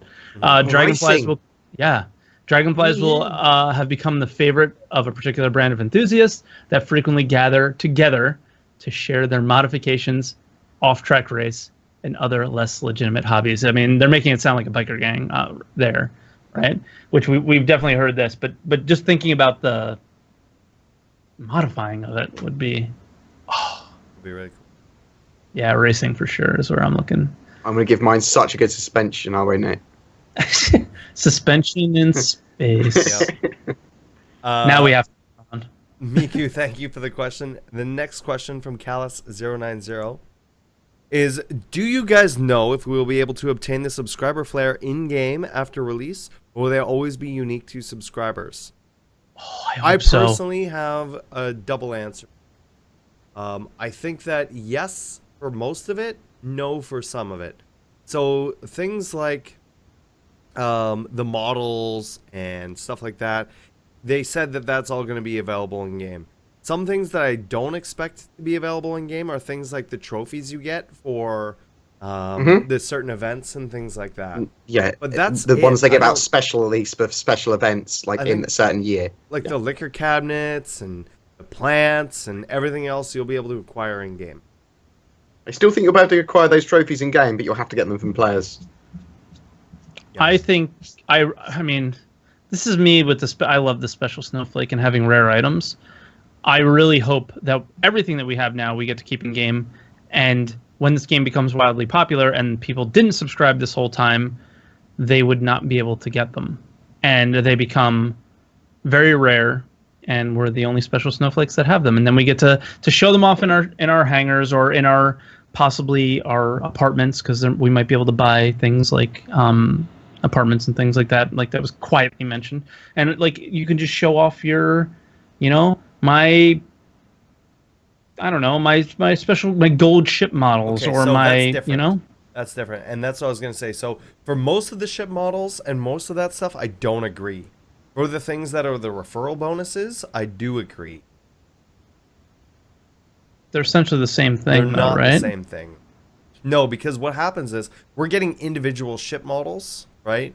For the subscriber flare and stuff like that. We know that's going to be a collectible thing in the game, right? So to not include those is kind of would be What pretty are the dumb 'cause things they're that you pretty don't basic. want included? The gold ship models, because the gold ship models all come as the complete set. It's something that's very special that you get for referrals, just like the Zebra Mountain WoW or whatever. There's no benefit to having it, but it's a referral bonus, and anybody can get that referral bonus even later on if they Yeah, referred people into the game. but what do you think shouldn't belong? What do you That's the only mean? part that I didn't quite understand. You were like, I think some things should be in, but not others. Okay, so Right? Did I understand that so correctly? everything Yeah. should be earnable in game, with the exception of the referral bonuses. I also think the exception of specific dated trophies. So PAX Yeah, and East. the trophies. Now I last year. understand it, but I understand what you mean, but I disagree completely. I think that the things that we got for being early backers should be things that we got for being early backers. But you can And still get them maybe in it should, game. yeah, but maybe they should be different. So maybe they should be things that you can get in game, like the ship models, but we have the original ones. Like maybe they, you know what I mean? Like maybe we have different. But like the Gladius and the There's- Avenger and the Starfarer and the Maybe Aurora. they come in different containers. Like make it like these were the originals. These are special because these people backed us really early, and you get a different. I could maybe holder see for- different, maybe different aces or Yeah, something. I think but- I think that they should be unique because we were there. We made the game happen that you're playing now. Right, and it gives Yeah, I us don't it gives really me care. Yeah, My gives me yeah. that- LTI ships do that for me. I'm happy for everyone to earn everything Yeah. in game personally. Yeah. That's because fuck those guys. No, I just like the idea of having We'll unique make sure items. to cut this part of the podcast, or we'll because this will be cut out separately. See, we'll just make sure to show people this is the fuck the new guys. I say, well, it's not because Yeah. Twerk is literally saying specifically for aesthetic items that should give you no bonus whatsoever. He wants But people to go look at my cool stuff now, and that's kind of fine. I don't have any problem with that. They It's just technically that will give you an advantage though, because if What they're really way? rare and they're really able to be sold, they could give you an advantage, right? Because 10 years down the line, that liquor cabinet that no one has, like, I could be able to sell that for 10 million credits, Billion. a trillion credits. Like, who knows what happens to the economy, right? He will sell his body for it. Our locker from another universe. see, I don't really. I'm not. It's not gonna make you better at the- on board with you. Yeah, I don't. I think people should be able to earn all Yeah. of that stuff in I game, do as and then we won't have that problem anyway. Twerk.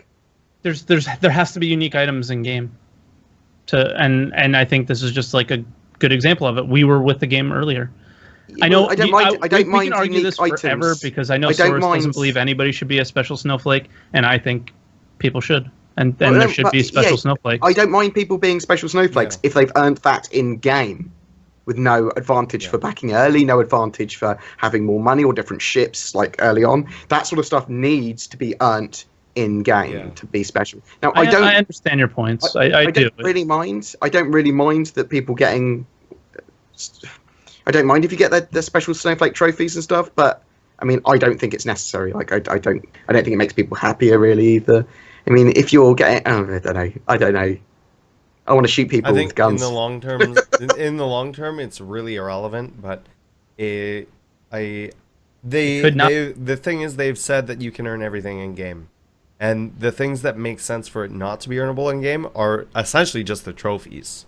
Yeah, would that have the years on them? Yeah. So, thank you for the question, Callus. Our next question is from Pappy Longstockings. No, it's just Pappy. I just wanted to say that. I hate you. Crickets.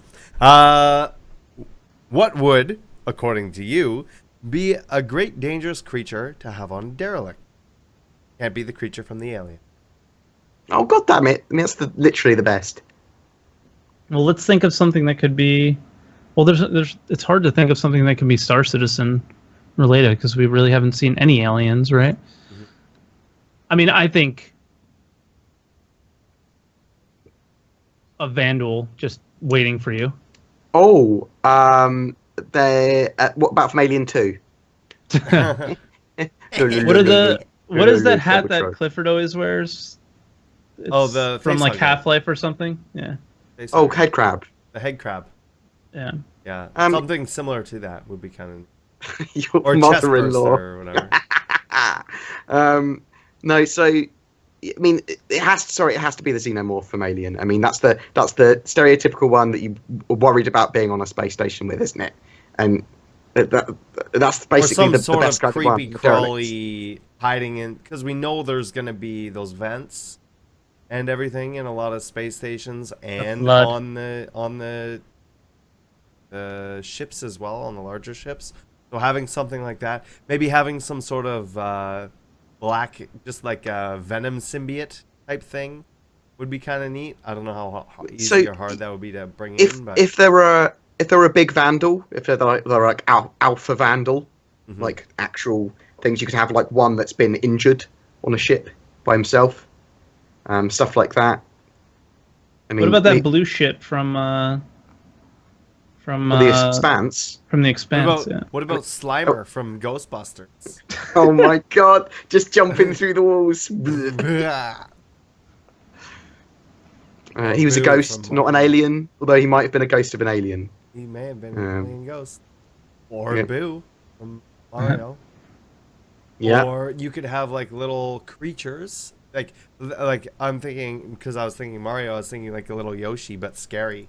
So like a little scary Yoshi. Yeah, like a little scary dinosaur, like creature, scary little insects that swarm. So what do you want? What do you want in the gameplay? You're on Derelict. Mm-hmm. And there's an alien on there. You don't know it's an alien on there, and you're going around the Derelict looting. How do you want the encounter to go? What's the mechanic here? Are you stealthing away from it when you discover it? Does it just murder grab you? Yeah. I mean, what's the sort of thing here? And you have to get out. You? Yeah, I mean, are we talking about like a little swarm of insects? You go in and you go, oh, there's insects in here. I better be careful for swarms of insects or giant spider webs. Or if you just walk under one of its traps, it insta-kills you. Or is it literally a big clunky thing that you could hear in a room next door and then it attacks you if it sees you? I mean, there's so many different gameplay mechanics to the way it played out. What for you? What do you want from Mine from would that probably experience? be the swarm thing. So how we talked about like Zerg and stuff like that, having smaller things that there's a lot of them. And they sort of just come out of in between the cracks and stuff like not so small that they're insect small, but maybe the size of a human heart, around that size. And so you have to shoot them, and maybe there's specific weapons that do widespread damage or something like that, instead of something like we have now with lasers and bullets. That is more effective against those kind of things. So maybe if flamethrowers, like a flamethrower or something like that would be pretty cool. That's what I would like to see. For me, I want you walk across some spot on the map, and I guess like just think about Kovalex right now and how kind of creepy and scary it is. So like put yourself in that situation. The music in game changes. You walk around an area and you hear a little banging, and then it pops out and grabs you, and you have to press a button to release yourself. Like I'm sure there's going to be some sort of melee and some sort of blocking type stuff. So maybe whatever that is, you can break yourself from it and kill it, or whatever. You know, like I don't think you should just pop out and die, because we don't want to have stuff like that happen. Because of how epically bad it is when you are going to die, probably in the game, that you don't want something like that to happen. But I do hope that it's some sort of situation like that where you get in a spot where you're in trouble, but you're able to get out of it. What about like a non-AI threat? So something like an atmosphere within it, or something like that, where there's been some chemicals like that a have fog. been leaked.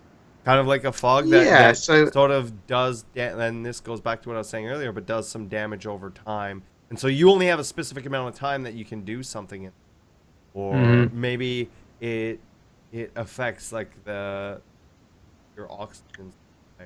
Yeah, I was thinking some like plant outbreak that would attack you if you got near it, or that it sucked up all the oxygen, or was corroding your suit, so you only had a certain amount of time to run through and scavenge stuff. I mean, these are all good ideas. It's dependent on whether if it's easy to implement, because this is the sort of thing that Chris and some of the guys there hear and go, "Oh my god, that's amazing," and will literally do it if they can. Let's not show them this video. Because the game will never release. Wow. No, but they're definitely just look at Koblox. They're definitely going to have some scary situations because they already know they're setting up that's a gameplay mechanic that we like. The scene for it, the groundwork for it, right? But yeah, Pappy, thank you for the question. Our next question is from King Bullgod, and that's definitely not it because it keeps not copying it properly.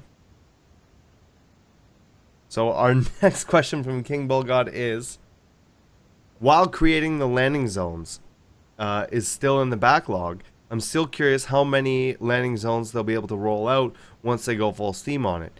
Even though it hasn't been priority work and Nix has been in the works for a very long time.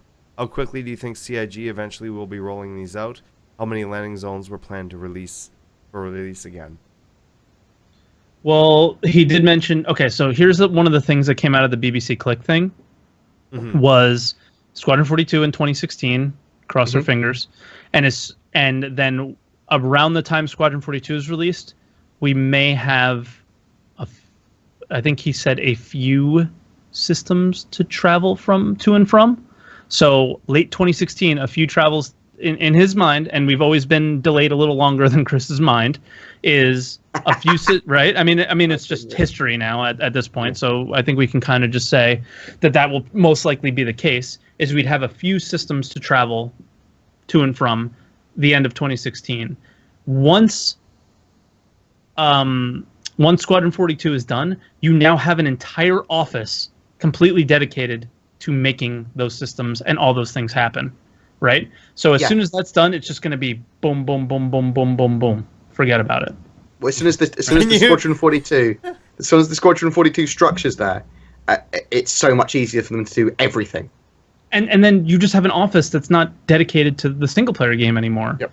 All the environment artists, all the ship artists, all the guys that are doing those things for that game are going to be doing the things for Star Citizen, right? Mm-hmm. And you can be guaranteed that they're doing a lot of stuff, and we're not seeing any. So it's I just want to repeat: boom, boom, boom, boom, boom. Forget about it. Forget about it. Did I say forget about it? Yeah. Did I get all Jersey on you guys? Yeah. Sorry. But yeah. Before we move on, like I was at work, just going on to New Jersey thing. I'm sorry, I'm like breaking up the questions a little bit, but I was at work and there's a cocktail waitress and she's from Cuba. She moved from Cuba and she lives down here in South Florida, and she goes, "Where are you from?" And I'm like, where are my parents from, or where did I grow up in America? She goes, "Where did you grow up in America?" And I said, "New Jersey." And she goes, "Really?" And she goes, "You're not ghetto." And I'm like, "What the heck do you mean?" She's like, "Everybody from New Jersey's ghetto." And I'm like, "What are you talking about?" And boom, boom, boom, forget about it. So yeah. I guess we all are. Everybody who doesn't live in Jersey has heard of Jersey Shore. That's the problem. I said not everyone. Those people aren't even from New Jersey. They're all from New York. Get out of here. You're not helping your cause here. Oh man. Our next question from UFG Man. In 10 for the chairman, Chris Roberts responded to a question on personally owned NPC fleets by saying, "We definitely are going to allow you to hire some NPCs to help you crew a bigger ship, or perhaps fly as an escort for when you're running a mission, or perhaps fly a transport for you." What do you think about that last part about NPCs flying transport? If you can afford it, sure. Yeah, I mean, you've always been able to do that in Chris Roberts games. Like Privateer 2, you flew you didn't fly the cargo ship. You rented a cargo ship and you protected it, right? So this is classic Chris Roberts stuff. This is nothing new. This is, if you look back at the history of what Chris Roberts has done, these are things that you should have expected already. It shouldn't surprise you. I was talking to Disco Lando the other day, pretty much about this, and just saying how much I want to have NPCs doing trade and flying transport and doing a lot of my logistics for me while I'm running other economy-based stuff. I'm really a big economy player, And the idea of having NPCs, if I can organize them correctly to being able to help me make money, the idea that I might be able to sit in a bar while organizing loads of plans is just amazing. And watch UEC tick in. I don't like. That's fun. I mean, I guess it's managing it, right? Yeah, it's management. Some people like that gameplay stuff. And I kind of like it too, but I didn't even consider it a possibility. I love the idea of being able to set my own pace. I'm very, very erratic in what I want to do at any one time. So I will be like, I want combat. No, now I want to go mining. Now I want to. Well, remember, you can also put out missions for all those things, right? If you want resources, here's the mission. This is what the reward is. So you want to kill somebody. Here's the mission. Here's what the reward is. You want to get some. You need an escort. Here's the mission. You need somebody to carry stuff for you. Here's the mission. And you can even be hiring other players, right? You can be hiring other NPCs and stuff like that. So as long as you got them dollars, you're gonna be able to do that kind of stuff. If you want to run a full fleet, I don't see why not. I don't know how. Yeah. I mean, as long as if you're priced competitively and can afford your fleet and it's scary, or I don't know. Anyways, UFG man, thanks for the question. We have another question from Sunday of Doom. Oh God. And he asked. They're always very special. They're always very special questions, Sunday. Thank you. Since CIG has mentioned having a shoulder-mounted railgun that can be fired at ships, do you think that the railgun will have a computer-attached screen that will calculate where you fire for the railgun? Hit it. Go with. Maybe. Yeah, I don't see why they wouldn't. You could have it attached to your helmet, though, couldn't you? If you've got a helmet on, you could have the like you would in your ship. But then why wouldn't you be able to have that for? I'm a little just exhausted at the moment. Is the pip not part of your helmet HUD at the moment right now? It's not. Yes, it is part of your helmet HUD. So I don't see it being any. It'll be exactly the same because then they don't have to change anything. It's an anti-ship weapon, it's so not on any of the FPS. Yeah, but the rail. Hey, yeah, Source. the rail gun Apparently, is your mic anti-ship. volume is really low. Yep, nothing I can do about it. Oh, okay. Talk louder, Twerk. Talk softer, Saurus. No, I have to Saurus talk. will talk softer. I have to talk softer, yeah, because Source mic's down. But Oh. yeah, I don't see it changing it and being any different with the because their pip's already there, so they don't have to change anything. It's just boom right there. Mm-hmm. So yeah, and I'm really excited for that fucking gun. Oh my god! I mean, I want to use it. We've been talking about that gun for weeks. I want to walk around Korea and I want to shoot 4 people with a single shot, pin them to a wall, and then kill the ship behind them. Oh, I just want to shoot ships. I just want to shoot ships. Really bad. Yeah. So I guess that asked and answered. Our next question is from Pappy. And he asked, do you think the Crucible will get bigger to have a few more ships fit in this scare out? I think every ship that they concept gets bigger, so yes. 100%. Every ship that they've concepted so far has become flight ready, I believe, has gotten larger. Mm-hmm. Every single.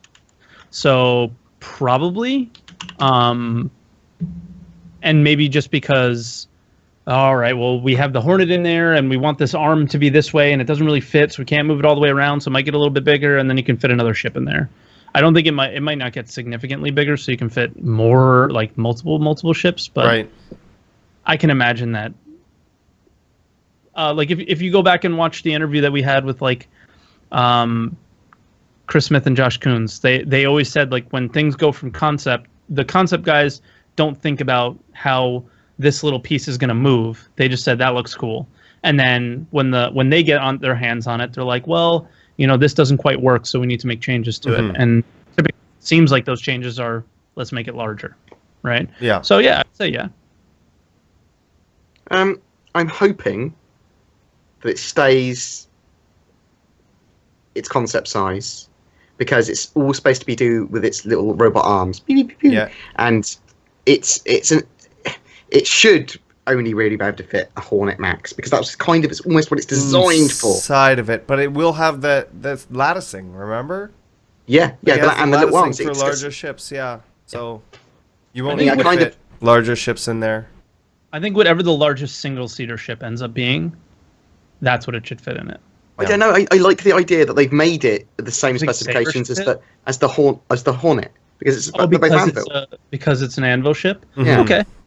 I like Okay. kind of like that idea. So a lot Like of the that stuff that idea people go, I want my ship to be able to do this. I want them to be able to do that. Some of them, I think they should have inbuilt quirks that are annoying because that's what we get in the world with lots of like proprietary systems. Yeah, and I mean, who's to say that Aegis doesn't make a repair ship? Well, This is exactly, just or the at first least a repair module. ship. Yeah, at least a module to repair. So I mean, I like quirks in ships that. So I like the Merlin that you can't change the gun on it because it's basically a proprietary gun. Yeah. The size 2 gun on it. I like that. I don't. It's annoying and it makes me It's go, I really wish I could annoying. change it. But I like the idea of that kind of oddness where, like, I like the idea that possibly some ships are built around their engines. So you go, well, we can't change the engines on this, but we can change pretty much everything else. So I like those kind of ideas. I like that too, and it makes a lot of sense now that you mention it's an anvil ship, Hornet. We overly meta stuff as gamers. We want we're also kind of armchair CEOs, and we go, well, we should make sure that everyone's happy with this. Well, maybe we shouldn't. Maybe there are some reasons we should add flavour to the game because the Crucible, it doesn't matter if it can't fit the larger ships because it can just lattice or get its arms out, repair them. Yep. We have 2 questions left. This is our last one. I also the mic thing, it keeps readjusting itself. It keeps dropping it down to 60%, and I keep having to bring it up, and I think it has to do with Skype, even though I have it in the advanced not to let applications do this and all that. It's just being a pain in the fucking ass. It's brutal. So I keep like it's dropping right now as I'm talking, and then I have to bring it back up. So my voice is spiking and stuff like that. I'm really sorry. But nothing I can do about it right now. Our next question's from Iggy Pie, and wow, that just barely fits. That's what she said. Boom. Yes. She's never said that to you, I don't think. Nope, she has not. When I find a mostly intact ship in deep space and the crew had a deadly accident, let's say they run out of fuel and died due to suffocation. Okay, my shit keeps moving. Is it possible to repair and officially claim the ship at the UAE government agency when the ship had clear logbook entries that showed it was not an act of piracy by me? The claiming should be rightful, and instead of dismantling it, it would be logical to repair it and pay a fee of the UAE government agency to have a new ship in the fleet. And what about alien ships, especially an abandoned Vanduul ship? I don't think it should be this ridiculous. I mean, so I think there will be a place that you can take alien ships, and then you can have them either sold or you can get them refitted. That's what I hope. And I think there will be a place to get ships that are salvaged to repair and refit them and then make them legal. Yeah, and I don't know if it's anyone's place to say, did you kill this ship? Because the only way, I'm assuming that this is how security in the universe is going to work. If you're in a monitor, like, and they're showing it now, right? Is if you're in monitored space and you get caught, you get caught. If you didn't, they can't really ask any questions. Well, Chop Shop, there's even a module for it. I'm assuming that if you salvage a ship, even if you salvage it, there will be costs to using it. Yeah. So maybe. Like, Well, we also tax know for that it. with stolen ships, and this could be the same thing with those, is that you just have to replace the... There's going to be that cost, right? So you just have to replace the ship ID number, and it's a new ship I just manufactured. Please give me an ID. Yeah, exactly. Something like that. Yeah. I'm just thinking that seems just like so extensive. Like I know Star Citizen is really detailed, but I think in this situation, how it's explained with, especially with the salvage, it's just like, wow. Just to salvage a ship that you come across? Yeah, you just swap the IDs and you're good to go. Yeah, hopefully it's something like easy, you know? Maybe you might still have to do it in a gray market area. And there's no way for you to prove it, right? Whether you killed them or not out in deep space. I want to be able to take a Redeemer. Sorry, Reclaimer? Reclaimer? A Retaliator. like we saw in that original multi-crew video. And just fly away with it. Yeah, boom, bring it back to dock. Now, I think they're This probably is mine. This is mine now. Yeah. But I do want barriers to entry to that as well. So I do want you to have to spend some money or have to do some stuff to make it officially yours, because that stops other people doing it. There was a mechanic. Let's add more mechanics to the game. What if there was a mechanic that you could add a tracking thing to your ship, and if somebody did that to your ship specifically, then that's different. So maybe you found that ship and that was from a crew that was lost 20 years ago or 500 years ago or something like that. They know that it's not, you didn't just jack it. But if it's one of my ships and it's tracking it and it's like, oh, this was 3 days ago, we contacted him, then it's going to be more suspicious. Who knows? Well, do you think it would just be similar to something like how the real world works now with insurance? You file an insurance claim that somebody stole your ship, and if you happen to bring your ship to I'm going with stolen ships for right now, but you file an insurance claim that ship was stolen, and somebody rolls into UEE space with it, you're going to get busted probably. But if you were out in space and got blown up by Vandal, and you got picked up, by a rescue party and you left, you're gonna file a claim too, but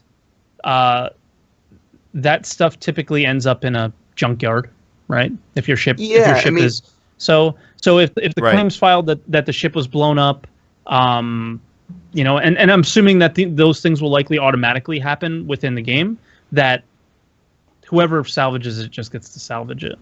Well, yeah, I think that's a good thing actually, and you might have come up with something there. If you're a law-abiding citizen and you find someone else's ship that's been destroyed or been damaged, you probably it's your claim to stake.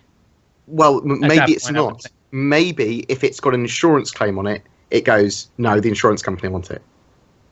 Okay, but you can return it for a reward. Yeah, you can return it for a reward. Or you can choose to salvage it then and there, and no one's the wiser.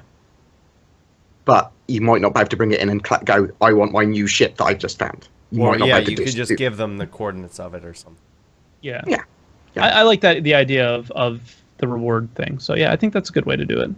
Our last question is from Xdu, and he asks, do you think they should add animals that would live in space whale, just in vacuum? And maybe... What was that sound? Okay, that was you. I thought that was actually, my mic and audio's going weird, so I thought it was... you can maybe hear space whales in space make them huntable, weird. Harvestable, or like cattle for rare resources. And then in brackets, gigantic space whales. No. I mean, I like the idea of gigantic space whales, but no.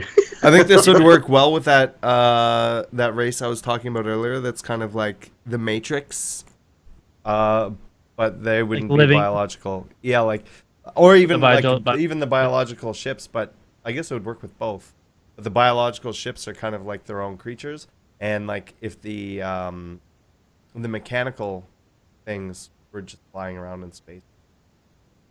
I think that would be pretty neat. Yeah. Yeah, would be cool to see. I'm sure because of the space whales joke and everything that's been going on, I'm sure we may probably see some sort of Easter egg in there for something like that. But yeah, that's the end of our questions today on the podcast. Yeah, let's wrap it up here. So Twerk, what are you up to this week? And where can people find you? I'm still debating whether or not to buy The Division. It's still I've literally been staring at my Steam page with it, but other than that, I think hopefully playing a lot of Star Citizen this week. I guess now that 2.2's come out, we're going to figure out what packages we're going to give away, and maybe we'll do that a bit tomorrow. Other than that, I don't really have anything planned. I did just buy Elite Dangerous Horizons today, though, because when we finish XCOM, I need a game to play, and that was actually the plan. Originally was before XCOM came out, because I didn't think I would like a game like XCOM. Was to play Elite Dangerous and understand the differences between the two games. I try to go back to Elite every now and then if I can. But yeah, I think that's what we're going to be doing on stream. At the end of the month, after this month, I know in the future coming up, hopefully I'm going to be doing a bit more streaming even in the evenings. But it's probably going to be games like The Division, games like Ultima Online, games like whatever H1Z1, games that I feel like playing. Like it's just my chill. Ultima Online chill again time. or something like that. That'd be cool. Yeah, like I might not pay as much attention to chat. I ignore you guys all the time anyway, because But I definitely want to do more, like chill evening style stuff. Just lay back, relax, hang out with me, and see the games that I really really enjoy playing, like in my free time. In the future, but for this week, Star Citizen most likely. Yeah. And BoredGamer? And before I do that, where can people find you? Well, you can find me here on the on Twitch, and I guess one of the other things I'll be working on is there is a YouTube video that's in my mind that needs to go up, and I have to figure out how to do it because there's a weird audio situation now. But the I think working on a lot more YouTube videos. So Twitter and YouTube are Torque17 Gaming is where you can find me on those. And yeah, that stuff is what's coming in the future. So Go ahead, Board. I am available at BoredGamer UK on the YouTubes, obviously, and soon, very soon, possibly within hours, on the Redacted website. You could see us there with lots of written content and various other things. Everything started. But this week I'll be playing lots more Division in my own personal time. But Star Citizen 2.21, we can play with each other. I mean, that sounds dirty, but I meant we can just get into each other's games and we can get some great footage. We can do stupid stuff. Doing some tournaments or something. Yeah, we can certainly get some great gameplay. We can organise some security vests, outlaw stuff. We can get some games mastery stuff on the go, setting up some capture this ship, or there's a derelict ship over here. We can do some silly stuff like that. And so as soon as I've recovered, so I'm gonna I'll get the podcast up after this. I'll take tomorrow off and just do some filming, get some rest, and oh my god, yeah, I've got so much Star Citizen stuff I want to do that it's insane. Yeah. It's the party system. This makes all my dreams come true. Awesome. So thanks. My focus for the next little bit is going to be on the website. I will be taking Sundays off for the next little bit, the next couple of weeks anyways. And I'll be focusing a lot of the time on that and leaving my house, which is good for me once in a while. I do want to remind everybody that we do have some things specifically for Redacted that you should definitely be checking out. And I'm going to show them on screen here. The first one is the Squadron 40 or the Squadron 42, the Twitter for Watch Redacted. So it's watch_redacted. To check them out, you can just search them in Twitter. This is where there's going to be a lot of the new content is going to be tweeted out. Whether it be the podcast stuff or our videos that we put out twice a day or new posts going out on the website, that kind of stuff. Obviously, the website's going to be coming up shortly this week. We also, if you are enjoying this podcast, and I'll throw a link in chat here for you guys, please consider voting for us on the Community Hub, as they did recently just remove that, and we are back down to 35. So if you enjoy the podcast, do me a favor, jump over there, and if you're watching this on YouTube, there will be a link down below underneath in the description as well. And last but not least, we have a Redacted YouTube channel. He's like, I don't know if I'm gonna add it. There's a Redacted YouTube channel, which we put 2 videos a day, one at 1 p.m. and one at 6 p.m. PST. And then we're also going to be getting some more videos in there. I know Torque's making some for it. BoredGamer may be making some more for it. And it's going to be some really, really cool stuff. Like, this last one that we had was pretty cool. So it tells you exactly how to get the energy rifle and stuff like that. There's no talking over it. It just gives you the basic stuff and how to do that. So really, really nice stuff there. As always, you can find me on twitch.tv/WTFosaurus and twitter.com/WTFosaurus and fairly shortly on the website. Also, I want to say a huge thanks to the Redacted, specifically the Redacted Patreons for the podcast and for the website. You guys make a lot of this stuff possible and are making a lot of the things that we have planned in the future to make this the best thing ever. Like, you guys are, believe me when I say this is gonna be an awesome resource for Star Citizen, and we're gonna work our hardest on doing that for you. So once again, thank you very much, guys, and we will see you next week on Wednesday